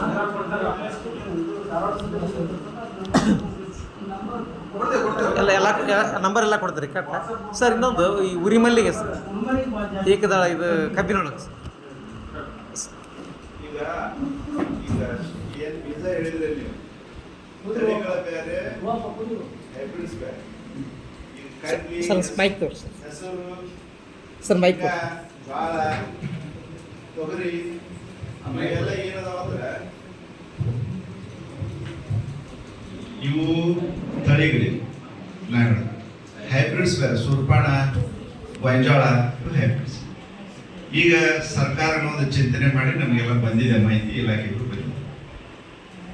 ಇನ್ನೊಂದು ವರ್ಷ 2 ವರ್ಷ ಹೋದ್ರೆ ಈ ತಳಿಗಳನ್ನ ರೈತ ಸಂಪರ್ಕ ಕೇಂದ್ರದಲ್ಲಿ ಈ ಬೀಜಗಳು ಸಿಗೋದಿಲ್ಲ. ಯಾಕೆ ಅನ್ನೋದು ಹೇಳ್ತೀನಿ ಸ್ಪಷ್ಟವಾಗಿ. ಬೀಜಗಳನ್ನ ನಾವು ಯಾವ ಕೊಟ್ಟಿರ್ತೀವಿ ಅವುಗಳನ್ನು ಹಿಡ್ಕೊಂಡು ಚೆನ್ನಾಗಿದ್ದ ಬೀಜಗಳನ್ನ ನೀವೇ ಜೋಪಾನ ಮಾಡಿ ಬಿತ್ತಾಕ ಇಟ್ಕೋಬೇಕು. ಇದು ಆಗಲಾರ ಕೆಲಸ ಹೌದಾ? ಯಾಕಾಗಂಗಿಲ್ಲ ಅಂದ್ರೆ ಹೆಸರು ಬಂದ ತಕ್ಷಣ ಈಗ DDGV2 ಅಂತ ಒಂದು ವೆರೈಟಿ ಚಲೋ ತಂದಿರೋ ಹೆಸರು DGGV2 ಅಂತೇಳಿ ಡಾಟ್ ಗ್ರೀನ್ ಗ್ರಾಮ್ ವೆರೈಟಿ ಅಂತೇಳಿ. ಇದನ್ನ ನಾವು ಬೀಜ ಅಂತ ಕೊಟ್ಟಿರ್ತೀವಿ ಹೌದಾ? ಇದನ್ನ ಬೆಳಿಬೇಕು, ಚಲೋ ಬೀಜ ಇಟ್ಕೊಂಡು ಮುಂದುವರ್ಸ ಯೂಸ್ ಮಾಡಬೇಕು. ಚಲೋ ಹಿಡ್ಕೊಂಡು ಈಗ ಅವ್ರು ಚಲೋ ಹಿಡ್ಕೊಂಡವ್ರು ಇಲ್ಲ ಯಾರು ಅದಾರ ಬೀಜ ಹಿಡ್ಕೊಂಡವ್ರು ಅವ್ರು ಇಲ್ಲ. ಮತ್ತೆ ಏನ್ ಮಾಡಬೇಕು? ರೈತ ಸಂಪರ್ಕ ಅಥವಾ ಕೃಷಿ ವಿಶ್ವವಿದ್ಯಾಲಯ ಕೃಷಿ ವಿಜ್ಞಾನ ಕೇಂದ್ರಕ್ಕೆ ಬರಬೇಕು, ಮತ್ತೆ ತಗೋಬೇಕು. ಎಷ್ಟಂತ ಬೀಜ ರೆಡಿ ಮಾಡೋಣ ನಾವು ಇಲ್ಲಿ ಬಂದಿದ್ವಿ. ಅದಕ್ಕೆ ಸರ್ಕಾರ ಏನ್ ಚಿಂತೆ ಮಾಡಿದೆ ಅಂದ್ರೆ ಈ ಬೀಜಗಳನ್ನ ಇನ್ನು 3 ವರ್ಷಕ್ಕೆ ಬರ್ತದ. ಅದು ರೈತ ಸಂಪರ್ಕ ಕೇಂದ್ರದಲ್ಲಿ ಸಿಗಿದ್ರೆ ನಮ್ಮಲ್ಲಿ ಏನ್ ಸಿಗ್ತಾವೆ ಏನಂತಂದ್ರೆ ಗೊಂಜಾಳ ಸೂರ್ಪಾಣ ಇವೇನು ಹೈಬ್ರಿಡ್ಸ್ ಅದಾವಲ್ಲ ಅಷ್ಟೇ ಅವ. ಯಾಕಂದ್ರೆ ಅವನ್ನ ಉತ್ಪತ್ತಿ ಮಾಡ್ತೀವಿ, ಕೊಡ್ತೀವಿ, ಮಾರ್ತೀವಿ, ಇವರು ಮಾರ್ತಾರೆ. ಆದ್ರೆ ಬೀಜಗಳನ್ನ ಹಿಡ್ಕೊಂಡು ಚಲೋ ಬೀಜಗಳನ್ನ ಆಯ್ಕೆ ಮಾಡಿಕೊಂಡು ಮುಂದಿನ ದಿನಮಾನಗಳಲ್ಲಿ ನೀವೇ ಅವನ್ನ ಉಪಯೋಗ ಮಾಡ್ತಕ್ಕಂಥ ಸರ್ಕಾರದ ಸುದ್ದಿಗಳು ಅಂದ್ರೆ ಎಲ್ಲ ಈಗ ಆಗುತ್ತೆ. ಎರಡನೇದ್ದು ಈಗ ಅದು ಮುಂದೆ ಹಿಡ್ಕೊಳ್ಳೋದು ಚಲೋ ಮಾಡೋದು ಬಿಡೋದು ನಿಮಗೆ ಬಿಟ್ಟಿದ್ದು ಹೌದಾ? ಎರಡನೇದ್ದು ಬಿಳಿ ಕಸದ ನಿರ್ವಹಣೆ ಆಗಲ್ಲ ಸ್ವಲ್ಪ ಹೇಳಿದೆ ನಾನು, ಸುಡಬೇಡ್ರಿ ಅದ್ರಲ್ಲಿ ಆಗತ್ತಂತ. ಎರಡನೇದ್ದು ಪಾಯಿಂಟ್ ಏನಂದ್ರೆ ಬಿಳಿ ಕಸ ಅಥವಾ ಉರ್ಮಲಿ ಏನೇನೋ ಕರಿತೀರಿ ನೀವು, ಅದು ನಿರ್ವಹಣೆ ಮಾತ್ರ, ನಿರ್ಮೂಲನೆ ಆಗೋದಿಲ್ಲ. ಏನು ನಿರ್ಮೂಲನೆ ಆಗೋದಿಲ್ಲ. ನಿರ್ವಹಣೆ ಮ್ಯಾನೇಜ್ಮೆಂಟ್ ಯಾವುದೇ ಇರಲಿ, ಕೀಟ ನಿರ್ವಹಣೆ, ರೋಗ ನಿರ್ವಹಣೆ, ಕಳೆ ನಿರ್ವಹಣೆ, ಇವು ಶಬ್ದ ಇವು ಇಲ್ಲ ಅರ್ಥ ಆಗುತ್ತೆ ನಿಮ್ಗೆ. ಒಂದು ನಮ್ಮ ಪ್ರಾಕ್ಟೀಸ್ ಮಾಡ್ತಿದ್ರು ನಮ್ಮ ರೈತರೆಲ್ಲರೂ, ನೀರು ನಿಂದ್ರಿಸ್ತಿದ್ರು. ಅದು ಎಲ್ಲಿ ಬರುತ್ತಾ ಅಲ್ಲಿ ಹೂವಾಡೋಕ್ಕಿಂತ ಮೊದಲೇಕ ಒಂದು ಸ್ವಲ್ಪ ಬಂದಾಗ ನೀರು ನಿಂದ್ರಿಸಿದ್ರು ಕಡಿಮೆ. ಇಲ್ಲ ಇನ್ನೂ ಒಂದು ಪ್ರಾಕ್ಟೀಸ್ ನಮ್ಮ ರೈತರು ಮಾಡ್ತಿದ್ದು, ಸುಟ್ಟ ಆಯಿಲ್ ಎಣ್ಣೆ ಅದನ್ನ ಕಸಬರಿಗಿಲೆ ಅದ್ರ ಮೇಲೆ ಉಗ್ತಾ ಅದು ಸಾಯ್ತಿತ್ತು ಮತ್ತೆ ಬರ್ತಿತ್ತು. ಇದ್ರದ್ದು ವಿಚಿತ್ರವಾದಂಥ ಸ್ವಭಾವ ಇದು ಯಾವುದು ಬಿಳಿ ಕಸ ಹೌದಾ? ಎಲ್ಲದಕ್ಕೂ ಒಂದು ಏನಿದೆ, ಒಂದು ಲೈಫ್ ಸ್ಪ್ಯಾನ್ ಇದೆ, ಒಂದು ಅವಧಿ ಇದೆ, ಜೀವಿತ ಅವಧಿ ಅಂತ ಕರಿತೀವಿ. ಮನುಷ್ಯನಿಗೆ ಎಷ್ಟಿದೆ? 100 ಹೌದಾ? 50 100 ಒಳಗೆ ಹೆಚ್ಚು ಕಡಿಮೆ. ಅದು 20 100 ವರ್ಷ ತನಕ ಇರ್ತೈತೆ. ಅದು 200 ವರ್ಷ ತನಕ ಇರ್ತೈತೆ ಬೀಜ. ಇದು ಪರಾವಲಂಬಿ ಸಸ್ಯ ಹೌದಾ? ಏನು ಪರಾವಲಂಬಿ ಅಂದ್ರೆ ಒಂದು ಬೆಳೆ ಮೇಲೆ ಅವಲಂಬಿತವಾಗಿ ಬೆಳೀತಕ್ಕಂಥ ಪೂರ್ಣ ಪರಾವಲಂಬಿ. Partial parasite, complete parasite. ಇದು ಪೂರ್ತಿ ಪ್ಯಾರಾಸೈಟ್. ಇದು ಇದ್ರ ಮೇಲೆ ಕಬ್ಬಿನ ಮೇಲೆ ಏಕದಳ ಧಾನ್ಯವನ್ನು ಯಾರು ಹಾಕಿದ ಸಜ್ಜಿ ಮೇಲೆ ಗೋಂಜಾಳ ಮೇಲೆ ಜೋಳ ಹಾಕಿದ್ರಿಂದ 100% ಬರ್ತದೆ. ಇದು ಬರೋದೇ ಇದು. ಇವ್ನು ಹಾಕ್ಲಿಲ್ಲ ಅಂತಂದ್ರೆ ಬರೋದಿಲ್ಲ. ಇವ್ನು ಹಾಕ್ಲಿಲ್ಲ ಅಂದ್ರೆ ಬರೋದಿಲ್ಲ. ಈ 2,4-D ನೀವು ಹೊಡೆದ್ರೆ ಮ್ಯಾನೇಜ್ಮೆಂಟ್ ಮಾಡ್ಬೋದು. 2,4-D ಕೆಮಿಕಲ್ ಬಂದಿದೆ. 2,4-D ಹೊಡೆದ್ರೆ ಅಂತ ನಿರ್ವಹಣೆ ಆಗುತ್ತೆ, ಮತ್ತೆ ಬರೋದೇ. ಇಲ್ಲೊಂದು ಬಂಡಿಗೆ ಅಲ್ಲಿ ಎಷ್ಟು ಬಂದಿರ್ತೈತಿ ಅಲ್ಲಿ 2,4-D ಹೊಡೀರಿ, ಅಥವಾ ಒಂದೆರಡು kg ಒಂದೆರಡು ಜಾಸ್ತಿ ಎಕ್ಸಸ್ ಯೂರಿಯಾ ಹಾಕಿ ಸಾಯ್ತೈತಿ. ಬಟ್ ಏನು ಅಂತಂದ್ರೆ ಮತ್ತೆ ಮುಂದೆ ಹೇಗಿರ್ತದೆ ಅಂದ್ರೆ ಇದು ಕಂಪ್ಲೀಟ್ ವಿಚ್ ವೀಡ್ಸ್ ಅಂತ ಕರಿತೀವಿ ಅದಕ್ಕೆ. ಅದು ದೆವ್ವದ ರಾಕ್ಷಸಿ ಪ್ರವೃತ್ತಿ ಇದು. ರಕ್ತ ಬೀಜ ಸೋಮ ಅಂತಿದ್ರಲ್ಲ, ಒಂದು ಗಿಡ ಎಷ್ಟು ಬೀಜ ಬಿಡುದು ಗೊತ್ತಾ? ಒಂದು ಗಿಡ ಒಂದು ಹೂ ಅಂತಂದ್ರೆ ಎಷ್ಟು ಬೀಜ ಆಗುತ್ತೆ? ಕಡಿ ಕಾಣೋದು ಬಿಡ್ರಿ, ಲಕ್ಷಾನುಗಟ್ಟಲೆ ಬೀಜ ಆಗುತ್ತೆ. ಎರಡನೇದು ಇದು ಸಾಮೂಹಿಕವಾಗಿ ನಿರ್ವಹಣೆ ಮಾಡ್ಬೇಕು. ಈಗ ನಿಮ್ಮ ಹೊಲದಾಗ ಮಾಡಿದ್ರೆ ನಿಮ್ಮ ಪಕ್ಕದಾಗ ಬಿಳಿ ಕಬ್ಬಸ ಬಂದಿತ್ತು, ಅವ್ರು ಮಾಡ್ಲಿಲ್ಲ ಅಂತಂದ್ರೆ ಏನಾಗುತ್ತೆ, ಇದು ಗಾಳಿ ಇದ್ರ ಅಥವಾ ಕಬ್ಬು ತರೋದ್ರ ಅಥವಾ ಲಗಾಣಿ ಮಾಡೋ ಮುಂದ ಅಥವಾ ಕಟಾವ್ ಮಾಡೋ ಮುಂದೆ ಏನು ಅಡ್ಡಾಡ್ತಾರಲ್ಲ, ಅವ್ರ ಕಾಲಿಗೆ ಹತ್ತು ಬಂದಿದ್ದು ಅಲ್ಲ, ನಿಮ್ ಬಂದ್ ಬಿದ್ದ ಮತ್ತೆ ಬರೋದೆ. ನಿರ್ವಹಣೆ ತುಂಬಾ ಕಷ್ಟ. ಆದ್ರೇನು ಮ್ಯಾನೇಜ್ಮೆಂಟ್ ಅದಾವು. ಎರಡನೇದು, ನೀವು ಪೂರ್ಣ ಪ್ರಮಾಣದಲ್ಲಿ ಯಾವುದೇ ಒಂದು ನಿಸರ್ಗದಲ್ಲಿ ಅದಕ್ಕೊಂದು ಅನುಸಾರ ಇದೆ, ನಮ್ಮ ಸೃಷ್ಟಿಯಲ್ಲಿ ಅನುಸಾರ ಇದೆ. ಯಾವುದು ಹುಟ್ಟುತ್ತೆ ಅದಕ್ಕೆ ಅಂತ್ಯ ಅನ್ನೋದು ಇದ್ದೇ ಇರುತ್ತೆ. ಅದು ನಿಸರ್ಗದಲ್ಲಿದೆ, ನಮ್ಮ ಕೈಲಿಲ್ಲ. ಕಾಲ್ಗೈ ಮಾಡಬೇಕು. ಎಷ್ಟು ವರ್ಷ ಕಾಲ್ಗೈ ಮಾಡಬೇಕು, ಯಾವ್ದು ಮಾಡಬೇಕು ಅನ್ನೋದು ಭಾಳ ಇಂಪಾರ್ಟೆಂಟ್. ಹತ್ತಿಯನ್ನ ಕಾಲ್ಗೈ ಮಾಡಬೇಕು. ಹತ್ತಿ ಬಂದಾವಲ್ಲಿ ಬಿಟಿ ಚವಾರಿ ಯಾವ ಇರಲಿ, ಹತ್ತಿಯನ್ನ ಕಾಲ್ಗೈ ಮಾಡಬೇಕು. ಅದು ಕಂಪ್ಲೀಟ್ 3 ವರ್ಷ ಆಗಬೇಕು. ಅಂದ್ರಾಗ ನಿಮ್ಗೆ ಒಂದು 90% ಅದು ಕಂಟ್ರೋಲ್ ಆಗುತ್ತೆ. ಏನಂತಂದ್ರೆ ಈ ಒಂದು ಬೀಜ ಮೊಳಕೆ ಹೊಡಿತಿದ್ದಲ್ಲಿ ಯಾವುದು ಇದು ಮಲ್ಲಿಗೆ, ಅದು ಏಕದಳ ಧಾನ್ಯಗಳನ್ನು ಹಾಕಿದಾಗ ಅಲ್ಲೊಂದು ಹಾರ್ಮೋನ್ ಕ್ರಿಯೇಟ್ ಆಗುತ್ತೆ. ಅದು ಒಂದು ಅದಕ್ಕೆ ಬೇಕಾದಂತ ಒಂದು ರಸ ಬರ್ತೈತೆ ಆ ಬೇರ್ಲಿಂದ್ರ. ನನ್ನ ಆಹಾರ ಬಂದು ತನ್ನ ಬೆಳವಣಿಗೆಯನ್ನ ಕಬ್ಬಿನ ಬೇರಿನ ಬೆಳವಣಿಗೆ ಮೇಲೆ ಪೂರ್ಣ ಪ್ರಮಾಣದ ಸ್ಟಾರ್ಟ್ ಆಗುತ್ತೆ. 2-2.5 ತಿಂಗಳು ಕಬ್ಬು ಇರ್ತೈತಿ, ಮುಂದೆ ಅದು ಮಕ್ಕೊಳೋದು ಕಲಾಸ ಆಗುತ್ತೆ. ಇದು ಬೆಳೀತದೆ, ಇದು ನಡೀತಾ ಇರೋದು. ಹೀಗೆ ಹತ್ತಿ ಹಾಕಿದಾಗ ಹತ್ತಿಯಲ್ಲಿ ಇರ್ತಕ್ಕಂಥ ಬೇರಿನಲ್ಲಿ ಈ ಒಂದು ರಸದ ವ್ಯವಸ್ಥೆ ಇದೆ, ಅದು ಚಿಮ್ಸ್ ಅದು ಬಿಡುಗಡೆ ಮಾಡುತ್ತೆ. ಹತ್ತಿ ಅದಕ್ಕೆ ಬೆಳವಣಿಗೆಗೆ ಅಥವಾ ಏನು ಚಿಗುರು ಹೊಡ್ಯಾಕ ಅಥವಾ ಮಳೆ ಹೊಡ್ಯಾಕ ಏನ್ ಬೇಕಾಗಿತ್ತು ಆ ರಾಸಾಯನಿಕ, ಅದು ಹತ್ತಿ ಆ ಕೆಲಸ ಮಾಡುತ್ತೆ. ಅವಾಗ ಮೊಳೆಗೂ ಹೊಡಿದೆ. ಆದ್ರೆ ಆ ಬೇರಿನ ಮೇಲೆ ಬೆಳವಣಿಗೆ ಆಗಕ್ಕೆ ಅದು ಅವಕಾಶ ಇಲ್ಲ. ಯಾಕಂದ್ರೆ ಏಕದಳ ಧಾನ್ಯಗಳು ಮಾತ್ರ ಅದು ಪರಾವಲಂಬಿ ಸಸ್ಯ. ಹತ್ತಿಯ ಬೇರಿನ ಮೇಲೆ ತನ್ನ ಜೀವನ ಚಕ್ರವನ್ನ ಕಂಪ್ಲೀಟ್ ಮಾಡೋಕ್ಕಾಗೋದಿಲ್ಲ. ಎಷ್ಟು ಬೀಜ ಮೊಳಕೆ ಹೊಡೆದಿರ್ತಾವ ಅಷ್ಟು ಬೀಜಗಳು ಸಾಯ್ತವೆ. ಅದೇ ನಿಸರ್ಗದಲ್ಲಿ ಅನುಸಾರ ಇದೆ. ಸೊ ಹತ್ತಿಯನ್ನ ನೀವು ಬಿಳಿ ಕಸವನ್ನು ಖಂಡಿತವಾಗಿ ನಿರ್ಮೂಲನೆ ಮಾಡಬೇಕು. ಅದು ಪೂರ್ತಿ ಪ್ರಮಾಣದಲ್ಲಿ ಹೋಗ್ಬೇಕಂದ್ರೆ ಅಟ್ಲೀಸ್ಟ್ 3-4 ವರ್ಷ ನೀವು ಹತ್ತಿಯನ್ನು ಹಾಕುವಂತ ಬರಬೇಕು. ಇದು ಸ್ವಲ್ಪ ಕಷ್ಟ ಸಾಧ್ಯ ಕಬ್ಬಿನವರಿಗೆ. ಯಾಕಂದ್ರೆ ಈಗ ಕಬ್ಬು ಬಿಟ್ರಿ ಏನ್ರಿ ಹತ್ತಿ ಮಾಡ್ಕೊಂಡು ಕುಂತ್ರೆ ಏನಾಗತ್ರಿ ಅಂತ. ಬಟ್ ಏನು ಮಾಡೋಕ್ಕಾಗಲ್ಲ. ಯಾಕಂದ್ರೆ ಇನ್ವೈಟ್ ಮಾಡ್ಕೊಂಡಿವಿ, ನಾವು ಅದನ್ನ ತಗೊಂಡ್ಬಂದಿವಿ, ನಿರ್ಮೂಲನೆ ಆಗ್ತಾ ಇವೇ ಸಿಸ್ಟಮ್ ಇರೋದು. ಬಟ್ ಟೆಂಪ್ರರಿ ಮೇಜರ್ ಅಂತ 2,4-D ಔಷಧ ಇದೆ, ವಿಡಿ ಸೈಡ್ ಇದೆ, ಅದನ್ನ ಹೊಡೆದ್ರೆ ಅದು ನಿರ್ಮೂಲನೆ ಆಗುತ್ತೆ. ಮತ್ತೊಂದು ತಿಂಗಳು ಮತ್ತೊಂದು ಕಡೆ ಬರ್ತಾ ಅದನ್ನ ನಿರ್ಮೂಲನೆ ಮಾಡಬೇಕು. ಅಥವಾ ನಿಮ್ ಏರಿಯನೆಲ್ಲ ನೀರು ನಿಂದಿಸೋಕೆ ಮಲಪ್ರಭ ನೀರಿದೆ, ಒಂದು ಮಣ್ಕಾಲ್ತನ ನೀರು ನಿಂದಿರಿಸಿದ್ರ ಮೇಲೆ ಮಂಡಿ ಕಟ್ಟಿ ಕಲಾಸ ಆಗುತ್ತೆ, ಮತ್ತೆ ಇನ್ನೊಂದು ಕಡೆ ಹಬ್ಬುತ್ತೆ. This is practice. ಇವು ಏನು ಕಟ್ಕೊಂಡದ್ದು ಬಿಡುಗಡೆ ಇಲ್ಲ, ಹೆಂಗಾರ ಸಂಸಾರ ಮಾಡೋದ, ಅದ್ರ ಜೊತೆ ನಿರ್ವಹಣೆ ಮಾಡಬೇಕು. ಕಂಪ್ಲೀಟ್ ಹೋಗ್ಬೇಕಂತಂದ್ರೆ ಮಠ ಸೇರ್ಬೇಕಲ್ಲ ನಿಧಿಗೆ, ಇದನ್ನ ಮಾಡಬೇಕು. ಇದು ಸಾಧ್ಯ. ಇದಕ್ಕೂ ಕ್ವಶನ್ ಕೇಳ್ತಾರ ನಮ್ಗೆ, ಕಬ್ಬಿನೊಳಗೆ ಹತ್ತಿ ಹಾಕಿಬಿಡ್ತೀನಲ್ರಿ ಹೆಂಗ್ರಿ ಅಂತ ಬರ್ತಾ ಪ್ರಶ್ನೆ. ಏನು ಕಬ್ಬಿನೊಳಗೆ ಹತ್ತಿ ಹಾಕಿದ್ರೆ ಹೆಂಗ್ರಿ? ಹಂಗೆ ಹೆಂಗಿಲ್ಲ. ಕಂಪ್ಲೀಟ್ ನೀವು ಹತ್ತಿನ ಹಾಕ್ಬೇಕು. ಹತ್ತಿ ಹಾಕಿ ಅದನ್ನ ಬೀಜ ಮೊಳಕೆ ಓಡಿಸ್ಬೇಕು, ಸಾಯ್ಬೇಕು. ಅದು ಸಾಯ್ತೈತಿ. ಎಷ್ಟು ಮೊಳೆ ಕೊಡೋದು ಅಷ್ಟು ಸಾಯ್ತು. ಅಂದ್ರೆ ಲೈಫ್ ಸೈಕಲ್ ಕಂಪ್ಲೀಟ್ ಆಗ್ತದೆ. ಮತ್ತೆ ಬೀಜ ಬರಲ್ಲ. ಮತ್ತೆ ಎಲ್ಲಿಂದ ಹಾರ ಬಂದು ಮತ್ತೆ ಯಾರ ಹತ್ರ ಬಂದ್ರು ಮತ್ತೆ ಬರೋದಿಲ್ಲ. ಅದಕ್ಕೆ ಕಬ್ಬಿನಲ್ಲಿ ಈ ಏರಿಯಾದಲ್ಲಿ ಎಷ್ಟು ಜನ ಬಂದಿರ್ತೈತಿ ಅವ್ರು ಸಾಮೂಹಿಕವಾಗಿ ಹತ್ತಿ ಹಾಕಿ 1-2 ವರ್ಷ ಹಾಕ್ರಿ, ಏನಾಗಲ್ಲ. ಹೌದಾ? ಅದು ನಿರ್ವಹಣೆ ಆಗತ್ತೆ, ಆಗಂಗಿಲ್ಲ ಅಂತ ಗ್ಯಾರಂಟಿ ಆಗತ್ತೆ. ಬಟ್ ಅದು ಮಾಡುವಂತ ಮನಸ್ಥಿತಿ ನಿಮ್ಮಲ್ಲಿ ಇರಬೇಕು. This is the only procedure and this is the only remedies. ಇದು ಒಂದೇ ದಾರಿ. ಸಜ್ಜಿ ಹೋಗ್ತಾರ, ಸಜ್ಜಿ ಹಾಕಿದ್ರೆ ಹೋಗ್ತಾರೆ. ಅಲ್ಲ, ಅದೇ ಹೇಳಿದ್ನಲ್ಲ. ಈಗ ದ್ವಿದಳ ಧಾನ್ಯ ಹಾಕಂತ ನೀವು ಏಕದಳ ಧಾನ್ಯ ಯಾವ್ದಾರು ಹಾಕಿದ್ರಿ ಅಂತ ಅದು ಬರುದೇ. ಅದು 20 ವರ್ಷ ಬಿಟ್ಟು ನೀವು ಕಬ್ಬು ಹಾಕಿದ್ರೆ ನಿಮ್ಮ ಹೊಲದಾಗಿರುತ್ತೆ, ಬರ್ತೈತೆ. ಅಲ್ಲಿ ಬಿಟ್ಟ ಸೂಕ್ತಾವಸ್ಥೆಯಲ್ಲಿ ಇರ್ತೈತೆ. ಅದು ಬೀಜ ಹಂಗೆ ಇರ್ತೈತಿ ನಿಮ್ಮ ಹೊಲದಲ್ಲಿ. ಈಗ ಹೇಳಿದಲ್ಲ 50 ವರ್ಷ ಆಯ್ತು ಅಂತೇಳಿ, 100 ವರ್ಷ ಆದ್ರೂ ಹಂಗೆ ಇರ್ತೈತೆ ಅದು ಬೀಜ. 100 ವರ್ಷ ಬಿಟ್ಟು ಕಬ್ಬು ಹಾಕಿದ್ರೆ ಮತ್ತೆ ಅದು ಹೊಡಿದ ಹಾಕ್ಲಿಲ್ಲ. ದ್ವಿದಳ ಹಾಕಂತ ಬಂದ್ರಿಲ್ಲ, ಬರೋದಿಲ್ಲ. ಅದು ದ್ವಿದಳ ಹಾಕಿದ್ರೆ ಒಟ್ಟ ಬರಂಗಿಲ್ಲ. ಆದ್ರೆ ಬೀಜ ಇರ್ತೈತಿ, ಒಟ್ಟ ಚಿಗುರಂಗಿಲ್ಲ. ಹತ್ತಿ ಹಾಕಿದ್ರೆ ಏನಾಗುತ್ತಂದ್ರೆ ಮೊಳಿ ಹೊಡಿತೈತಿ, ಸಾಯ್ತೈತಿ. ಅದನ್ನ ಸಾಯ ಹೊಡಿಬೇಕು ನೀವು. ಮೊಳಕೆ ಹೊಡಿಸ್ಬೇಕು, ಲೈಫ್ ಸೈಕಲ್ ಕಂಪ್ಲೀಟ್ ಆಗ್ಬೇಕು. ಅದ್ರಂದ್ರೆ ಇನ್ನೊಂದು ಬೇರಿನ ಬೆಳವಣಿಗೆ ಮೇಲೆ ಬೆಳೀತಿರ್ತೈತೆ ಅದು ಕಬ್ಬು ಏಕದಳ ಧಾನ್ಯ ಯಾವ್ದು ಹಾಕಿ ಅದ್ರ ಬೇರಿನ ಮೇಲೆ ಅದ್ರ ಆಹಾರ ತಗೊಂಡು ಬೆಳೀತಕ್ಕಂಥದ್ದು ಪರಾವಲಂಬಿ ಸಸ್ಯ ಅಂತ ಹೇಳ್ತೇವೆ.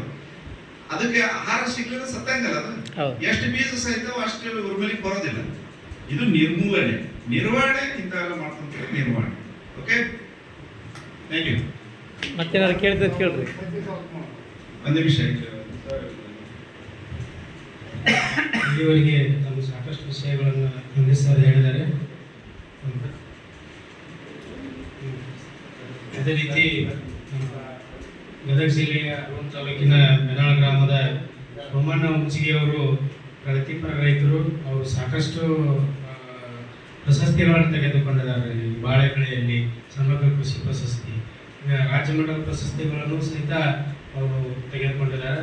ಅದಕ್ಕೆ ಅವ್ರನ್ನ ಒಂದು ಈ ವಿಶೇಷ ಸಭೆಯಲ್ಲಿ ಅವರು ತಮ್ಮ ಅನುಭವಗಳನ್ನು ಹಂಚಿಕೋಬೇಕಾಗಿ ಅವರಲ್ಲಿ ವಿನಂತಿ.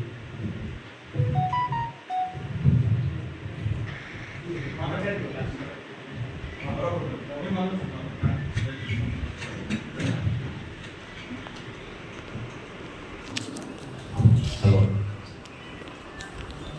ಇವತ್ತಿನ ಕಾರ್ಯಕ್ರಮಕ್ಕೆ ಆಗಮಿಸಿರ್ತಕ್ಕಂಥ ಕಾತರಕಿ ಗ್ರಾಮದ ಎಲ್ಲ ಗ್ರಾಮ ಪಂಚಾಯತಿಯ ಸದಸ್ಯರು, ಅಧ್ಯಕ್ಷರು, ಊರಿನ ಗುರು ಹಿರಿಯರು ಹಾಗೂ ಆತ್ಮೀಯ ರೈತರು ಮತ್ತು ವೇದಿಕೆ ಮೇಲೆ ಆಸರಾಗಿರ್ತಕ್ಕಂಥ ನಮ್ಮ ಎಲ್ಲ ವಿಜ್ಞಾನಿ ಬಳಗಕ್ಕೆ ಧನ್ಯವಾದ ಹೇಳ್ತೀನಿ. ಈಗ ನಿನ್ನೆ ಮಳೆ ಆಗಿದೆ, ಇವತ್ತೆಲ್ಲ ಖುಷಿಯಾಗಿದ್ದು. ಆಮೇಲೆ ಈ ಥರ ಕಾರ್ಯಕ್ರಮ ನಡೆಸಲಿಕ್ಕೆ ಹಾಗೆ ಯಾರು ಬರೋದಲ್ಲ, ಇದಕ್ಕೆ ಕೊಂಡಿಯಾಗಿ ಯಾರು ಕೆಲಸ ಮಾಡ್ತಾರಲ್ಲ, ಅದು ಭಾಳ ಇಂಪಾರ್ಟೆಂಟ್ ಇದೆ. ಮತ್ತು ಇಂಥ ಕಾರ್ಯಕ್ರಮಗಳು ಒಂದು ಸಾರಿಗೆ ಮಾಡಿ ನಾವೆಲ್ಲ ಪರಿಹಾರ ಆಗೋದಲ್ಲ. ನಮ್ಮಲ್ಲಿ ಯೂನಿವರ್ಸಿಟಿ ಇದೆ, ಹತ್ತಿರ ವಿಜ್ಞಾನ ಕೇಂದ್ರ ಇದೆ. ಇದಕ್ಕೆ ನಾವು ಸಂಪರ್ಕ ಇಟ್ಕೊಂಡು ನಾವು ಏನಾದ್ರು ಕೆಲಸ ಮಾಡಿದ್ರೆ ಮಾತ್ರ ಖಂಡಿತವಾಗ್ಲೂ ನಾವು ಎಲ್ಲ ತಿಳ್ಕೊಂತೀವಿ. ಮತ್ತು ಇವತ್ತು ನಾನು ಈ ಕಾರ್ಯಕ್ರಮಕ್ಕೆ ಬರಲಿಕ್ಕೆ ನನ್ನ ಇಬ್ಬರು ಸ್ನೇಹಿತರಿದ್ದಾರೆ. ಒಬ್ಬರು FK ಪಾಟೀಲ್ ಅವರು ಮತ್ತು RB ಗೌಡ ಸರ್ ಅವರು. ನಿನ್ನೆ ಫೋನ್ ಮಾಡಿದ್ರು, ನಾನೊಂದು ದೇವಸ್ಥಾನಕ್ಕೆ ಹೋಗಿದ್ದು. ಸರ್ ಅದು ಕಾತರಕ್ಕೆ ಅಂದರೆ ನಮ್ಮ ತವರೂರು ಬಂದೆ. ಯಾಕಂದ್ರೆ ಯಾಕೆ ಹೇಳ್ತೀನಿ ಅಂದರೆ, ಈ ಊರಲ್ಲಿ ಇರ್ತಕ್ಕಂಥ ಎಲ್ಲ ರೈತರು ನನಗೆ ಸುಮಾರು 90 ವರ್ಷ ಪರಿಚಯ ಇದ್ದಾರೆ. ಒಬ್ಬ ವ್ಯಕ್ತಿಯಿಂದ ಹೇಗೆ ಎಲ್ಲ ನಾವು ನಂಬಿಕೆ ಬರ್ತದೆ ಪರಿಚಯ ಆಗೋದಕ್ಕೆ ಉದಾಹರಣೆ ಇದೆ. ನಮ್ಮ FK ಪಾಟೀಲ್ ಸರ್ ಭಾಳ ಕನೆಕ್ಟ್ ಮಾಡಿದ್ದಾರೆ. ಆಮೇಲೆ ಇನ್ನೊಂದು ಏನಪ್ಪ ಅಂದರೆ, ಈ ಊರಲ್ಲಿ ಹೈಸ್ಕೂಲ್ ಇದೆಲ್ಲ, ನಮ್ಮ ಹಳ್ಳಿ ಹನಾಪುರ ಅಂತ, ನಿಮಗೆ ಜಾಧವ್ ಸರ್ ಗೊತ್ತಿದ್ದಾರೆ. ಅವರಿಂದ ಬಹಳಷ್ಟು ಜನ ಇಲ್ಲಿ ಸಾಲಿ ಕಲ್ತಾರೆ. ಯಾರು ಸಾಲಿ ಕಲ್ತಿದಾರಲ್ಲ ಎಲ್ಲರೂ ಒಳ್ಳೆ ಜಾಬ್ ಹಾಕಿದ್ದಾರೆ. ಅಂದ್ರೆ ಈ ಊರಿಂದ ಋಣ ಕೂಡ ಇದೆ, ಸಾಮಾನ್ಯ ಅಲ್ಲ, ಬಹಳಷ್ಟು ಸ್ಪಂದಿಸಿದ್ದಾರೆ. ಅದಕ್ಕೆ ಏನೋ ಒಂದು ಅದು ಭಾವನೆ ಇದೆ. ನನಗೆ ಮೀಟಿಂಗ್ ಬರ್ಬೇಕು ಸರ್ ಅಂದ ತಕ್ಷಣ ನಾನು ಇದೇ ಫೀಲ್ಡ್ ನನಗೆ ನಿಜವಾಗ್ಲೂ ಈ ಸಂದರ್ಭದಲ್ಲಿ ನನಗೆ ಅವಕಾಶ ಕೊಟ್ಟಿದ್ದಕ್ಕೆ ಗೌಡರಿಗೆ ಮತ್ತು ನಮ್ಮ ಪಾಟೀಲ್ ಸರ್ಗೆ ನನ್ನ ಧನ್ಯವಾದ ಹೇಳ್ತೀನಿ. ಈಗ ನೀವು ನನ್ನ ಹತ್ರ ಬಂದಾಗಂತೂ ನಾನು ದಿನಾಲು ಮಾತಾಡ್ತಿರ್ತೀವಿ. ಆಮೇಲೆ ಆರಂಭದಲ್ಲಿ ಬಂದಾಗ ಯಾರು ಇರಲಿಲ್ಲ, ನಮ್ಮ ಗೌಡ ಸರ್ ಅವರೆಲ್ಲ ಓದಾಡ್ತಾ ಇದ್ದಾರೆ. ಜನ ಆರಂಭ ಯಾವತ್ತು ಹಿಂಗೆ ಇರುತ್ತೆ, ಆರಂಭ ಯಾವತ್ತು ಕಷ್ಟ ಇರ್ತದೆ, ಸಂಕಷ್ಟ ಇರ್ತದೆ. ಅದನ್ನ ಮೆಟ್ಟು ನಿಂತ್ಕೋಬೇಕು ನಾವು. ನೋಡಿ ಎಲ್ಲ ಹೊರಗೆ ಸೇರ್ಕೊಂಡ್ರೆ ಅಂದ್ರೆ ಈ ಒಂದು ಕಾರ್ಯಕ್ರಮ ಮಾಡಬೇಕು, ಒಂದು ಮಾಹಿತಿ ಕೊಡಬೇಕು, ಎಲ್ಲರೂ ಅನುಕೂಲ ಮಾಡ್ತಾ ಇದ್ರು.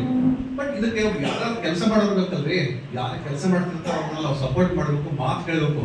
ಸುಮ್ಮನೆ ನಾವು ಮೊಬೈಲ್ ಹಿಡ್ಕೊಂಡು ಎಲ್ಲೋ ಕಾಲಹರಣೆ ಮಾಡ್ತಿರ್ತೀವಿ. ಈಗ ವ್ಯವಸಾಯ ಅಂದ ತಕ್ಷಣ 100ಕ್ಕೆ 99% ನಾವೆಲ್ಲ ವ್ಯವಸಾಯ ಮಾಡೋದಿದ್ದೀವಿ. ನೌಕರಿ ಮಾಡಿದ ತಕ್ಷಣ ವ್ಯವಸಾಯ ಮಾಡೋಕೆ ನಾವು ಊರಿಗೆ ಬರ್ತಾ ಇದ್ದೇವೆ. ನಮಗೆ ಹೊಲ ಇಲ್ಲಪ್ಪ ಅಂದ್ರೆ ನಾವು ಏನೂ ಮಾಡ್ತಿಲ್ಲ. ಅದಕ್ಕೆ ಆ ಹೊಲದ ಒಂದು ಸಣ್ಣ ಒಂದು ಜಾನಪದ ಇದಿದೆ, ನಾನು ಹೇಳಕ್ ಇಷ್ಟಪಡ್ತೀನಿ ನಿಮಗೆ. ಯಾರ ಹೊಲ ಯಾರ ಮನೆ ಮೆಚ್ಚಿ ಕುಂತೆ ಸುಳ್ಳೆ ಅಲ್ಲ, ಯಾರ ಹೊಲ ಯಾರ ಮನೆ ಮೆಚ್ಚಿ ಕುಂತೆ ಸುಳ್ಳೆ ಅಲ್ಲ, ನಾನು ನನ್ನದು ಎನತೆಯಲ್ಲ, ನಾನು ನನ್ನದು ಎನತೆಯಲ್ಲ, ನೀ ಹೋಗುವುದು ಗೊತ್ತೇ ಇಲ್ಲ, ಯಾರ ಹೊಲ ಯಾರ ಮನೆ ಮೆಚ್ಚಿ ಕುಂತೆ ಸುಮ್ಮನೆ ಅಲ್ಲ. ಅಂದ್ರೆ ಬರೀ ಹಿಂಗೆ ಮೆಚ್ಕೊಂಡ್ರೆ ಆಗಲ್ಲ. ಇದಕ್ಕೆ ಬರೀ ಮೆಚ್ಕೊಂಡು ಕೂತ್ಕೊಂಡ್ರೆ ಆಗಲ್ಲ. ನಂದು 100 ಎಕರೆ ಹೊಲ ಇದೆ, 20 ಎಕರೆ ಹೊಲ ಇದೆ, ಏನ್ ಬೇಕಾಗಿದೆ. ಯಾರು ಹೊಲ ಜಾಸ್ತಿ ಇದೆ ಅವರೇ ಬಡವರಾಗಿದ್ದಾರೆ. ಕಾರಣ ಕೆಲವು ಮಾಹಿತಿಗಳು ತಿಳ್ಕೊಳಕ್ಕಾಗಲ್ಲ ಅವರಿಗೆ. ಆಮೇಲೆ ಅದನ್ನ ಸರಿಯಾಗಿ ಏನೇನು ಈಗ ಬಂದಿರ್ತಕ್ಕಂಥ ಈ ಕಾಲದಲ್ಲಿ ನಮಗೆ ಸಾಕಷ್ಟು ಮಾಹಿತಿಗಳು ಬೇಕು. ಆಮೇಲೆ ಯಾರು ಹೊಲ ಇಲ್ಲಲ್ಲ ಅವರೇ ಶ್ರೀಮಂತರು. ಎಷ್ಟೇ ನೌಕರಿ ಮಾಡಿದ್ರು ಕೂಡ ಕೊನೆಗೆ ನೌಕರಿ ಮುಗಿದ ತಕ್ಷಣ ಬರಲೇಬೇಕು, ಊರು ಸೇರಲೇಬೇಕು. ಬಟ್ ಏನು ಹೊಲ ಇದಾವಲ್ಲ, ನಿಜವಾಗ್ಲೂ ಹಿರಿಯರು ನಮಗೆ ಬಿಟ್ಕೊಟ್ಟು ಹೋಗಿದ್ದಾರೆ. ಈ ಹೊಲನ ನಾವು ಸರಿಯಾಗಿ ಫಲವತ್ತದಿಂದ ಬೆಳೆಸಬೇಕು, ಮಾಡಬೇಕು, ಅದರಿಂದ ಅಭಿವೃದ್ಧಿ ಆಗ್ಬೇಕಪ್ಪ ಅಂದ್ರೆ ನಾವು ಅದನ್ನ ಈ ಥರ ಮೀಟಿಂಗ್ ಆಗ್ತಾ ಇರಬೇಕು. ಸರ್ ನಾನು ತಮ್ಮಲ್ಲಿ ಅಂಗಡಿ ಸರ್ ಮತ್ತು ನಿಮ್ಮಲ್ಲಿ ರಿಕ್ವೆಸ್ಟ್ ಮಾಡ್ಕೋತೀರಿ, ನಮ್ಮ ಪದವಿ ತಂದಾಗ ಈ ಥರ 3 ವಿಲೇಜ್ ಸೆಲೆಕ್ಟ್ ಮಾಡ್ಕೊಂಡು ನಾವು ಪ್ರತಿ ವರ್ಷಕ್ಕೆ ಒಂದ್ಸಲ ಆಗಿತ್ತು 2 ಸಲ ಆಗಿ ಅಂದ್ರೆ ಸೀಸನ್ ಆಗಿ ಬಿಫೋರ್ ಮೀಟಿಂಗ್ ಮಾಡೋಣ ಅಂದ್ರೆ ಖಂಡಿತ ಪರಿವರ್ತನೆ ಆಗ್ತಾರೆ. ಈಗ ಸೀಸನ್ ನಮಗೆ ಮೇ ದಿನದಲ್ಲಿ ನಾವು ಒಳ್ಳೆ ಮೀಟಿಂಗ್ ಮಾಡಿದಾಗ ಏನು ಮಾಡಬೇಕು, ಏನು ಮಾಡಬಾರ್ದು, ಏನು ಹಾಕಿದ್ರೆ ಏನಾಗುತ್ತೆ, ಏನು ಪರಿಹಾರ ಅಂತ ನಾವು ಕರ್ಕೊಂಡಾಗ ಮಾತ್ರ ಎಲ್ಲರೂ ರೆಡಿ ಆಗ್ತಿರ್ತೀವಿ. ಅರ್ಧ ಬರ್ಧ ತಿಳ್ಕೊಂಡು ಹೋದ್ರೆ ಏನು ಮಾಡೋಕ್ಕಾಗಲ್ಲ. ಅದಕ್ಕೆ ನಾನು ಒಬ್ಬ BSc ಗ್ರಾಜುಯೇಟ್ ಆಗಿ ನಾನು ಒಂದು 25 ವರ್ಷ ಕೆಲಸ ಮಾಡಿ ನನಗೊಂದು ಖುಷಿ ಇದು, ನನಗೆ ಏನು ಬೇಕಾಗಿತ್ತಲ್ಲೇ. ಯಾಕಂದ್ರೆ ಕೊನೆಗೆ ನಾವು ಹಳ್ಳಿಗೆ ಬಂದರೆ ಮಜಾ ಇದು ಸೇರ್ಕೊಳ್ಳೋದು. ಅದಕ್ಕೆ ನಾವು ಈ ಜ್ಞಾನ ಇದಲ್ಲ, ಈ ವ್ಯವಸಾಯದ ಜ್ಞಾನ ನಾವು ಬೆಳೆಸ್ಕೋಬೇಕಾಗುತ್ತೆ. ಈ ಜ್ಞಾನ ಬೇಕು ಇದು. ಈ ಜ್ಞಾನ ಬೆಳೆಸ್ಕೋಬೇಕಪ್ಪ ಅಂದ್ರೆ ನಾವು 1 ಸಲ 2 ಸಲ ಅಲ್ಲ, ಯಾವ ವಿಜ್ಞಾನಿ ಹತ್ರ ಮಾತಾಡಬೇಕು, ಕೃಷಿ ಅಧಿಕಾರಿ ಹತ್ರ ಮಾತಾಡಬೇಕು, ಅನುಭವ ಹತ್ರ ಮಾತಾಡಬೇಕು.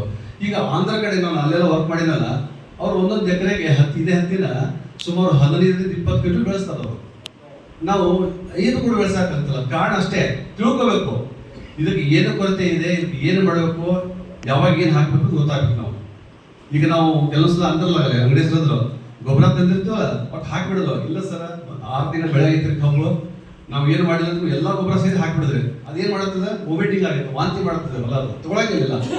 ಯಾವಾಗ ಏನೇನು ಹಾಕ್ಬೇಕು ತಿಳ್ಕೋಬೇಕು. ಇದ್ರ ಬಗ್ಗೆ ಏನೇನು ನೀವು ವಾರದಲ್ಲಿ ಒಂದು ದಿವಸದಕ್ಕೆ ನೀವು ಮೀಸಲಿಡೋದಕ್ಕೆ ಏನು ಮಾಡಬೇಕು ಏನಿಲ್ಲ ಅಂತದ್ದು. ನಿಮಗೆ ಗೊಬ್ಬರ ಬೇಕಾಗತ್ತಲ್ಲ, ಗೊಬ್ಬರ ಬೀಜ ಬೇಕಾಗಲ್ಲ, ಅಡ್ವಾನ್ಸ್ ಇಟ್ಕೊಡ್ರಿ. ಯಾಕೆ ಹೇಳ್ತಂದ್ರೆ ಸಿಗದೇ ಇದ್ದಾಗ ಓಡಾಡ್ತಿರ್ತೀವ, ಆಲ್ಟರ್ನೇಟಿವ್ ಆಗಿ ನಮ್ಮ ಅಂಗಡಿಯವರು ಏನ್ ಬೇಕಾದ್ರೆ ಕೊಡ್ತಾರೆ, ಏನ್ ಬೇಕಾದ್ರೆ ಹಾಕ್ತಾರೆ ನೀವು. ಹಂಗಲ್ಲ, ಒಂದು ಹತ್ತಿ ಹಾಕ್ತಿರಪ್ಪ ಅಂದ್ರೆ ಏನ್ ಬೇಕು, ಜೋಳ ಹಾಕ್ತಿದ್ರೆ ಏನ್ ಬೇಕು, ಕಬ್ಬು ಹಾಕ್ತಿದ್ರೆ ಏನ್ ಬೇಕು, ಇದಕ್ಕೆಲ್ಲ ವ್ಯವಸ್ಥೆ ಮಾಡ್ಕೊಡ್ರಿ. ಇಲ್ಲಾಂದ್ರೆ ನಾವು ಹಿಂಗೆ ಕತೆ ಕೇಳ್ತೀವಿ ಹೋಗ್ತೀವಿ, ಹಂಗೆ ಸಾಕ್ತಾ ಇರ್ತದ. ಆಮೇಲೆ ಯಾರ ವ್ಯವಸಾಯ ಬಗ್ಗೆ ಮಾಹಿತಿ ಕೊಡ್ತಾರಲ್ಲ ಯಾವತ್ತೂ ನೆಗ್ಲೆಕ್ಟ್ ಮಾಡ್ಬೇಡ್ರಿ, ಅವ್ರು ಯಾವತ್ತೂ ದೂರ ಇಡ್ಬೇಡ್ರಿ, ತಿಳ್ಕೊಡ್ರಿ. ನೀವು 10% ತಿಳ್ಕೊಂಡ್ರು ಕೂಡ ನಿಮಗೆ ಜ್ಞಾನ ಇರ್ತದೆ. ಏನಾಗಿದೆ ಬಿಡಮಾರಿ ಯಾವ್ದೇನು ಕೇಳ್ತೆ ಇನ್ನೇನು ಗೊತ್ತಿಲ್ಲ, ಅವೆಲ್ಲ ಬಿಟ್ಬಿಡ್ರಿ ಸರ್. ನಮ್ಗೆ ನಮ್ಮ ಸೊಸೈಟಿದಲ್ಲಿ ಎಲ್ಲ ಥರ ಜನ ಬೇಕ್ರಿ, ಸುಮಾರು ಎಲ್ಲ ಕಲಿತೀವ. ನೀವು ಬರೀ ದೊಡ್ಡವ್ರ ಜೊತೆ ಸಂಘ ಮಾಡಿದ್ರೆ ಅಷ್ಟೇ ಕಲಿತೀರಿ. ಸಣ್ಣವ್ರು ಯಾವಾಗ ಸಣ್ಣವರು ದೊಡ್ಡವರು ಹಿರಿಯರು ಎಲ್ಲ ಜೊತೆ ಬೆಳ್ಕೋಬೇಕು. ಹಾಗೆ ನಾನು ನೋಡಿದಂಗೆ ಹತ್ತಿ ಹೋದರ್ಸದಿಂದ ಹತ್ತಿ ಜಾಸ್ತಿ ಆಗ್ತದೆ. ಈಗ ಹತ್ತಿದ ತಕ್ಷಣ ಈಗ ಅದಕ್ಕೆ ಸೈಂಟಿಫಿಕ್ ಆಗಿ ಮಾಡ್ಬೇಕು ನಾವು. ಸುಮ್ಮನೆ ಏನೋ ಕೊಟ್ಟಿದ್ದಾರೆ ಕಾಟಕ್ಕೆ ಮಾಡಾಕತ್ತಿದ್ರಿ ಆಳಿಲ್ರಿ ಆ ಮಾಡಕ್ಕಲ್ಲ, ಹಿಂಗೆ ಬಿಡೋದಲ್ಲ. ನಮಗೆ ಈಗ ಎಕ್ಸಾಂಪಲ್ ಹೇಳ್ತೀನಿ ನಿಮಗೆ, ಇಲ್ಲೇ ಗಜೇಂದ್ರಗಢದಲ್ಲಿ ಸುಮಾರು 3 ಹೆಣ್ಣು ಬೆಳೆ ಡೆವಲಪ್ ಆಗಿದೆ ನೋಡಿ. ಗಜೇಂದ್ರ ತಾಲೂಕು ನೋಡಿ ನೀವು, ಅಲ್ಲಿ ಬೇರೆ ಏನಿಲ್ಲ ವ್ಯವಸಾಯಕ್ಕೆ 2 ಎಕರೆ 3 ಎಕರೆ ಜಾಸ್ತಿ ಬೆಲೆ ಇಲ್ಲ ಅಂದ್ರೆ ಸುಧಾರಿಸೋದಕ್ಕೆ ಅದೊಂದು ಉದಾಹರಣೆ ಇದು. ಅಲ್ಲಿ ಎಲ್ಲ ಫುಲ್ ಆದ್ಮೇಲೆ ಈಗ ನಮ್ಮ ಕಡೆ ಬರ್ತಾ ಇದ್ದಾರೆ. ಬಟ್ ನಾವು ಈ ಹತ್ತಿ ಬೆಳೆ ವಾಣಿಜ್ಯ ಬೆಳೆಗೆ ಬರ್ತಾ ಇರೋದ್ರಿಂದ ನಾವು ಅದನ್ನ ಸರಿಯಾಗಿ ಮಾಹಿತಿ ತಿಳ್ಕೋಬೇಕು.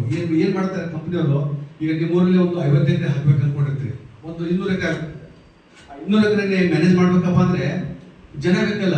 ಏನ್ ಮಾಡಿರ್ತಾರೆ ಅವರು, ಎಲ್ಲೋ ಕುತ್ಕೊಂಡವ್ರಿಗೆ ಕರ್ಕೊಂಡ್ ಬರ್ತಾರೆ, ಬರೋಬರಲ್ಲೇ ಭಾಳ ಇದಾಗೈತೆ ಮ್ಯಾನೇಜ್ ಮಾಡೋಕ್ಕಾಗಲ್ಲ ಅಂತ. ಅವ್ನು ಬರ್ತಾನೆ, ಅವ್ನು ನಾಲೆಜ್ ಇರಂಗಿಲ್ಲ, ನಿಮಗೂ ಹೊಸ್ತಾಗಿರುತ್ತೆ, ನಿಮಗೂ ಇರೋದಿಲ್ಲ.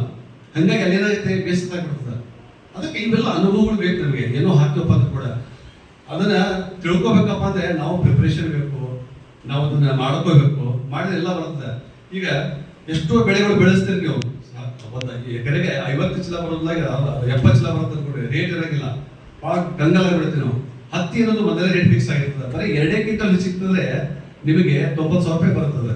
2 ಕ್ವಿಂಟಲ್ ಹೆಚ್ಚಿಗೆ ಹೇಗೆ ತೆಗಿಬೇಕು ಅನ್ನೋದು ಮಾಡಿಬಿಡ್ರಿ ನಾವು. ಇನ್ನೊಂದು 5,000 ರೂಪಾಯಿ ಮತ್ತು ಸಕಾಲಕ್ಕೆ ನೀವು ಏನು ಮಾಡಬೇಕು ಮಾಡ್ಕೊಂಡ್ರೆ ಎಲ್ಲ ಬರ್ತವೆ. ಅದು ಪ್ರಿಪ್ರೇಷನ್ ಬೇಕು. ಅದಕ್ಕೆ ಈ ಥರ ಮೀಟಿಂಗ್ ಮಾಡೋದ್ರಿಂದ, ಈ ವ್ಯವಸಾಯ ಬಗ್ಗೆ ಜಾಸ್ತಿ ತಿಳ್ಕೋದ್ರಿಂದ ಅದು ಅನುಭವ ಬರುತ್ತೆ. ಆಮೇಲೆ ಮೆಣೆ ಬಿಟ್ಟಿದ್ದಾಗಲೂ ಮೇವುಗಳ ಬಗ್ಗೆ ಮೊದಲು ಏನಾಗಿತ್ತು, ಸಿಟಿಗಟ್ಟೆ ಹಳ್ಳಿಂದ ಹಾಲು ಚಾ ಮಾಡಿ ಅವ್ರು ಕುಡಿತಾ ಇದ್ರು. ಈಗ ನಾವೇನ್ ಮಾಡ್ತಾ ಇದ್ರು, ಸಿಟಿದಿಂದ ಹಾಲು ಬಂದ್ಮೇಲೆ ಚಾ ಮಾಡಿ ಕೊಡೋ, ಹಾಲು ಪಾಕೆಟ್ ಬಂದ್ಮೇಲೆ ನಾವು ಚಾ ಮಾಡಿ ಕೊಡೋದು ಪರಿಸ್ಥಿತಿ. ಅಂದ್ರೆ ಬೇರೆ ಮಾರಾಟ ಬೇಡ್ರಿ, ನಮ್ಮ ಆರೋಗ್ಯ ಚೆನ್ನಾಗಿರ್ಬೇಕು.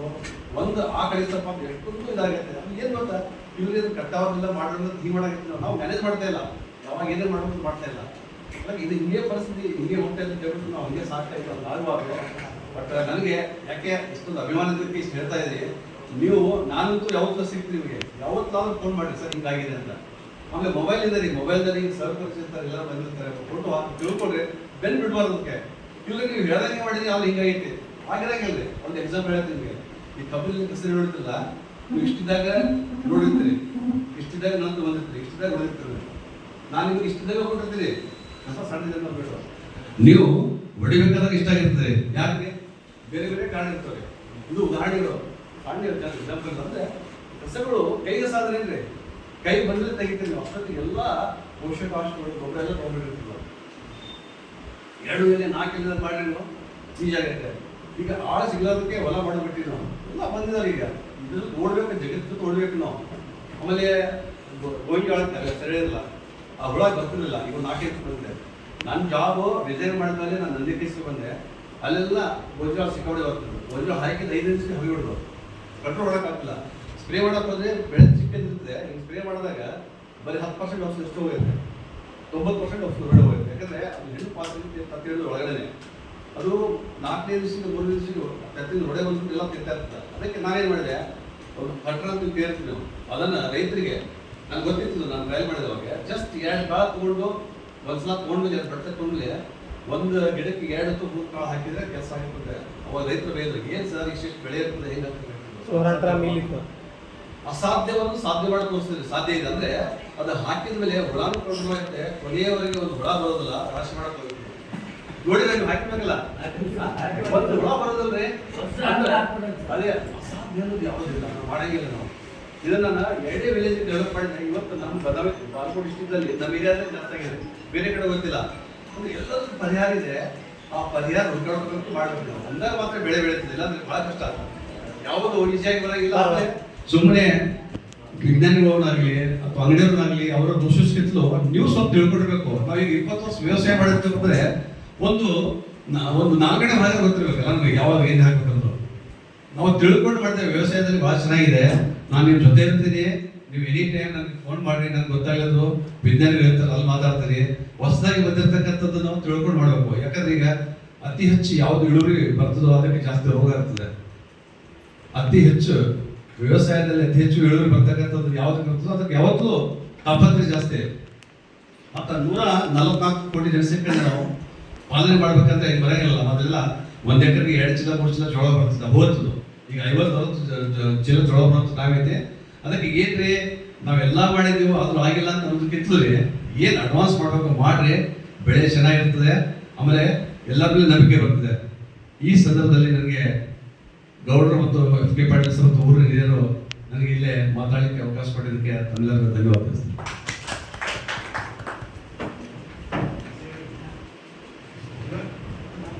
ನೀವು ಹೇಳ್ರಿ, ನಿಮ್ಮ ಅನುಭವ ಹೇಳ್ರಿ.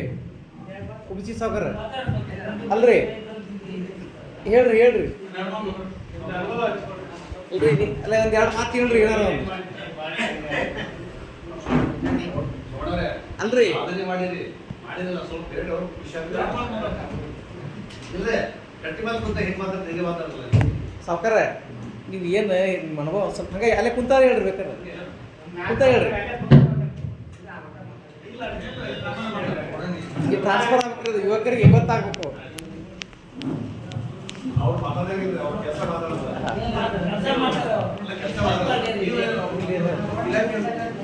ಇವರಿಗೆ ನಮ್ಮ ವಿಜ್ಞಾನಿಗಳು ಸಾಕಷ್ಟು ವಿಷಯಗಳನ್ನು ತಮ್ಮ ಬಯಸಿದ್ದಾರೆ, ಸಾಕಷ್ಟು ಸಲಹೆ ಸೂಚನೆಗಳನ್ನು ತಮಗೆ ನೀಡಿದ್ದಾರೆ.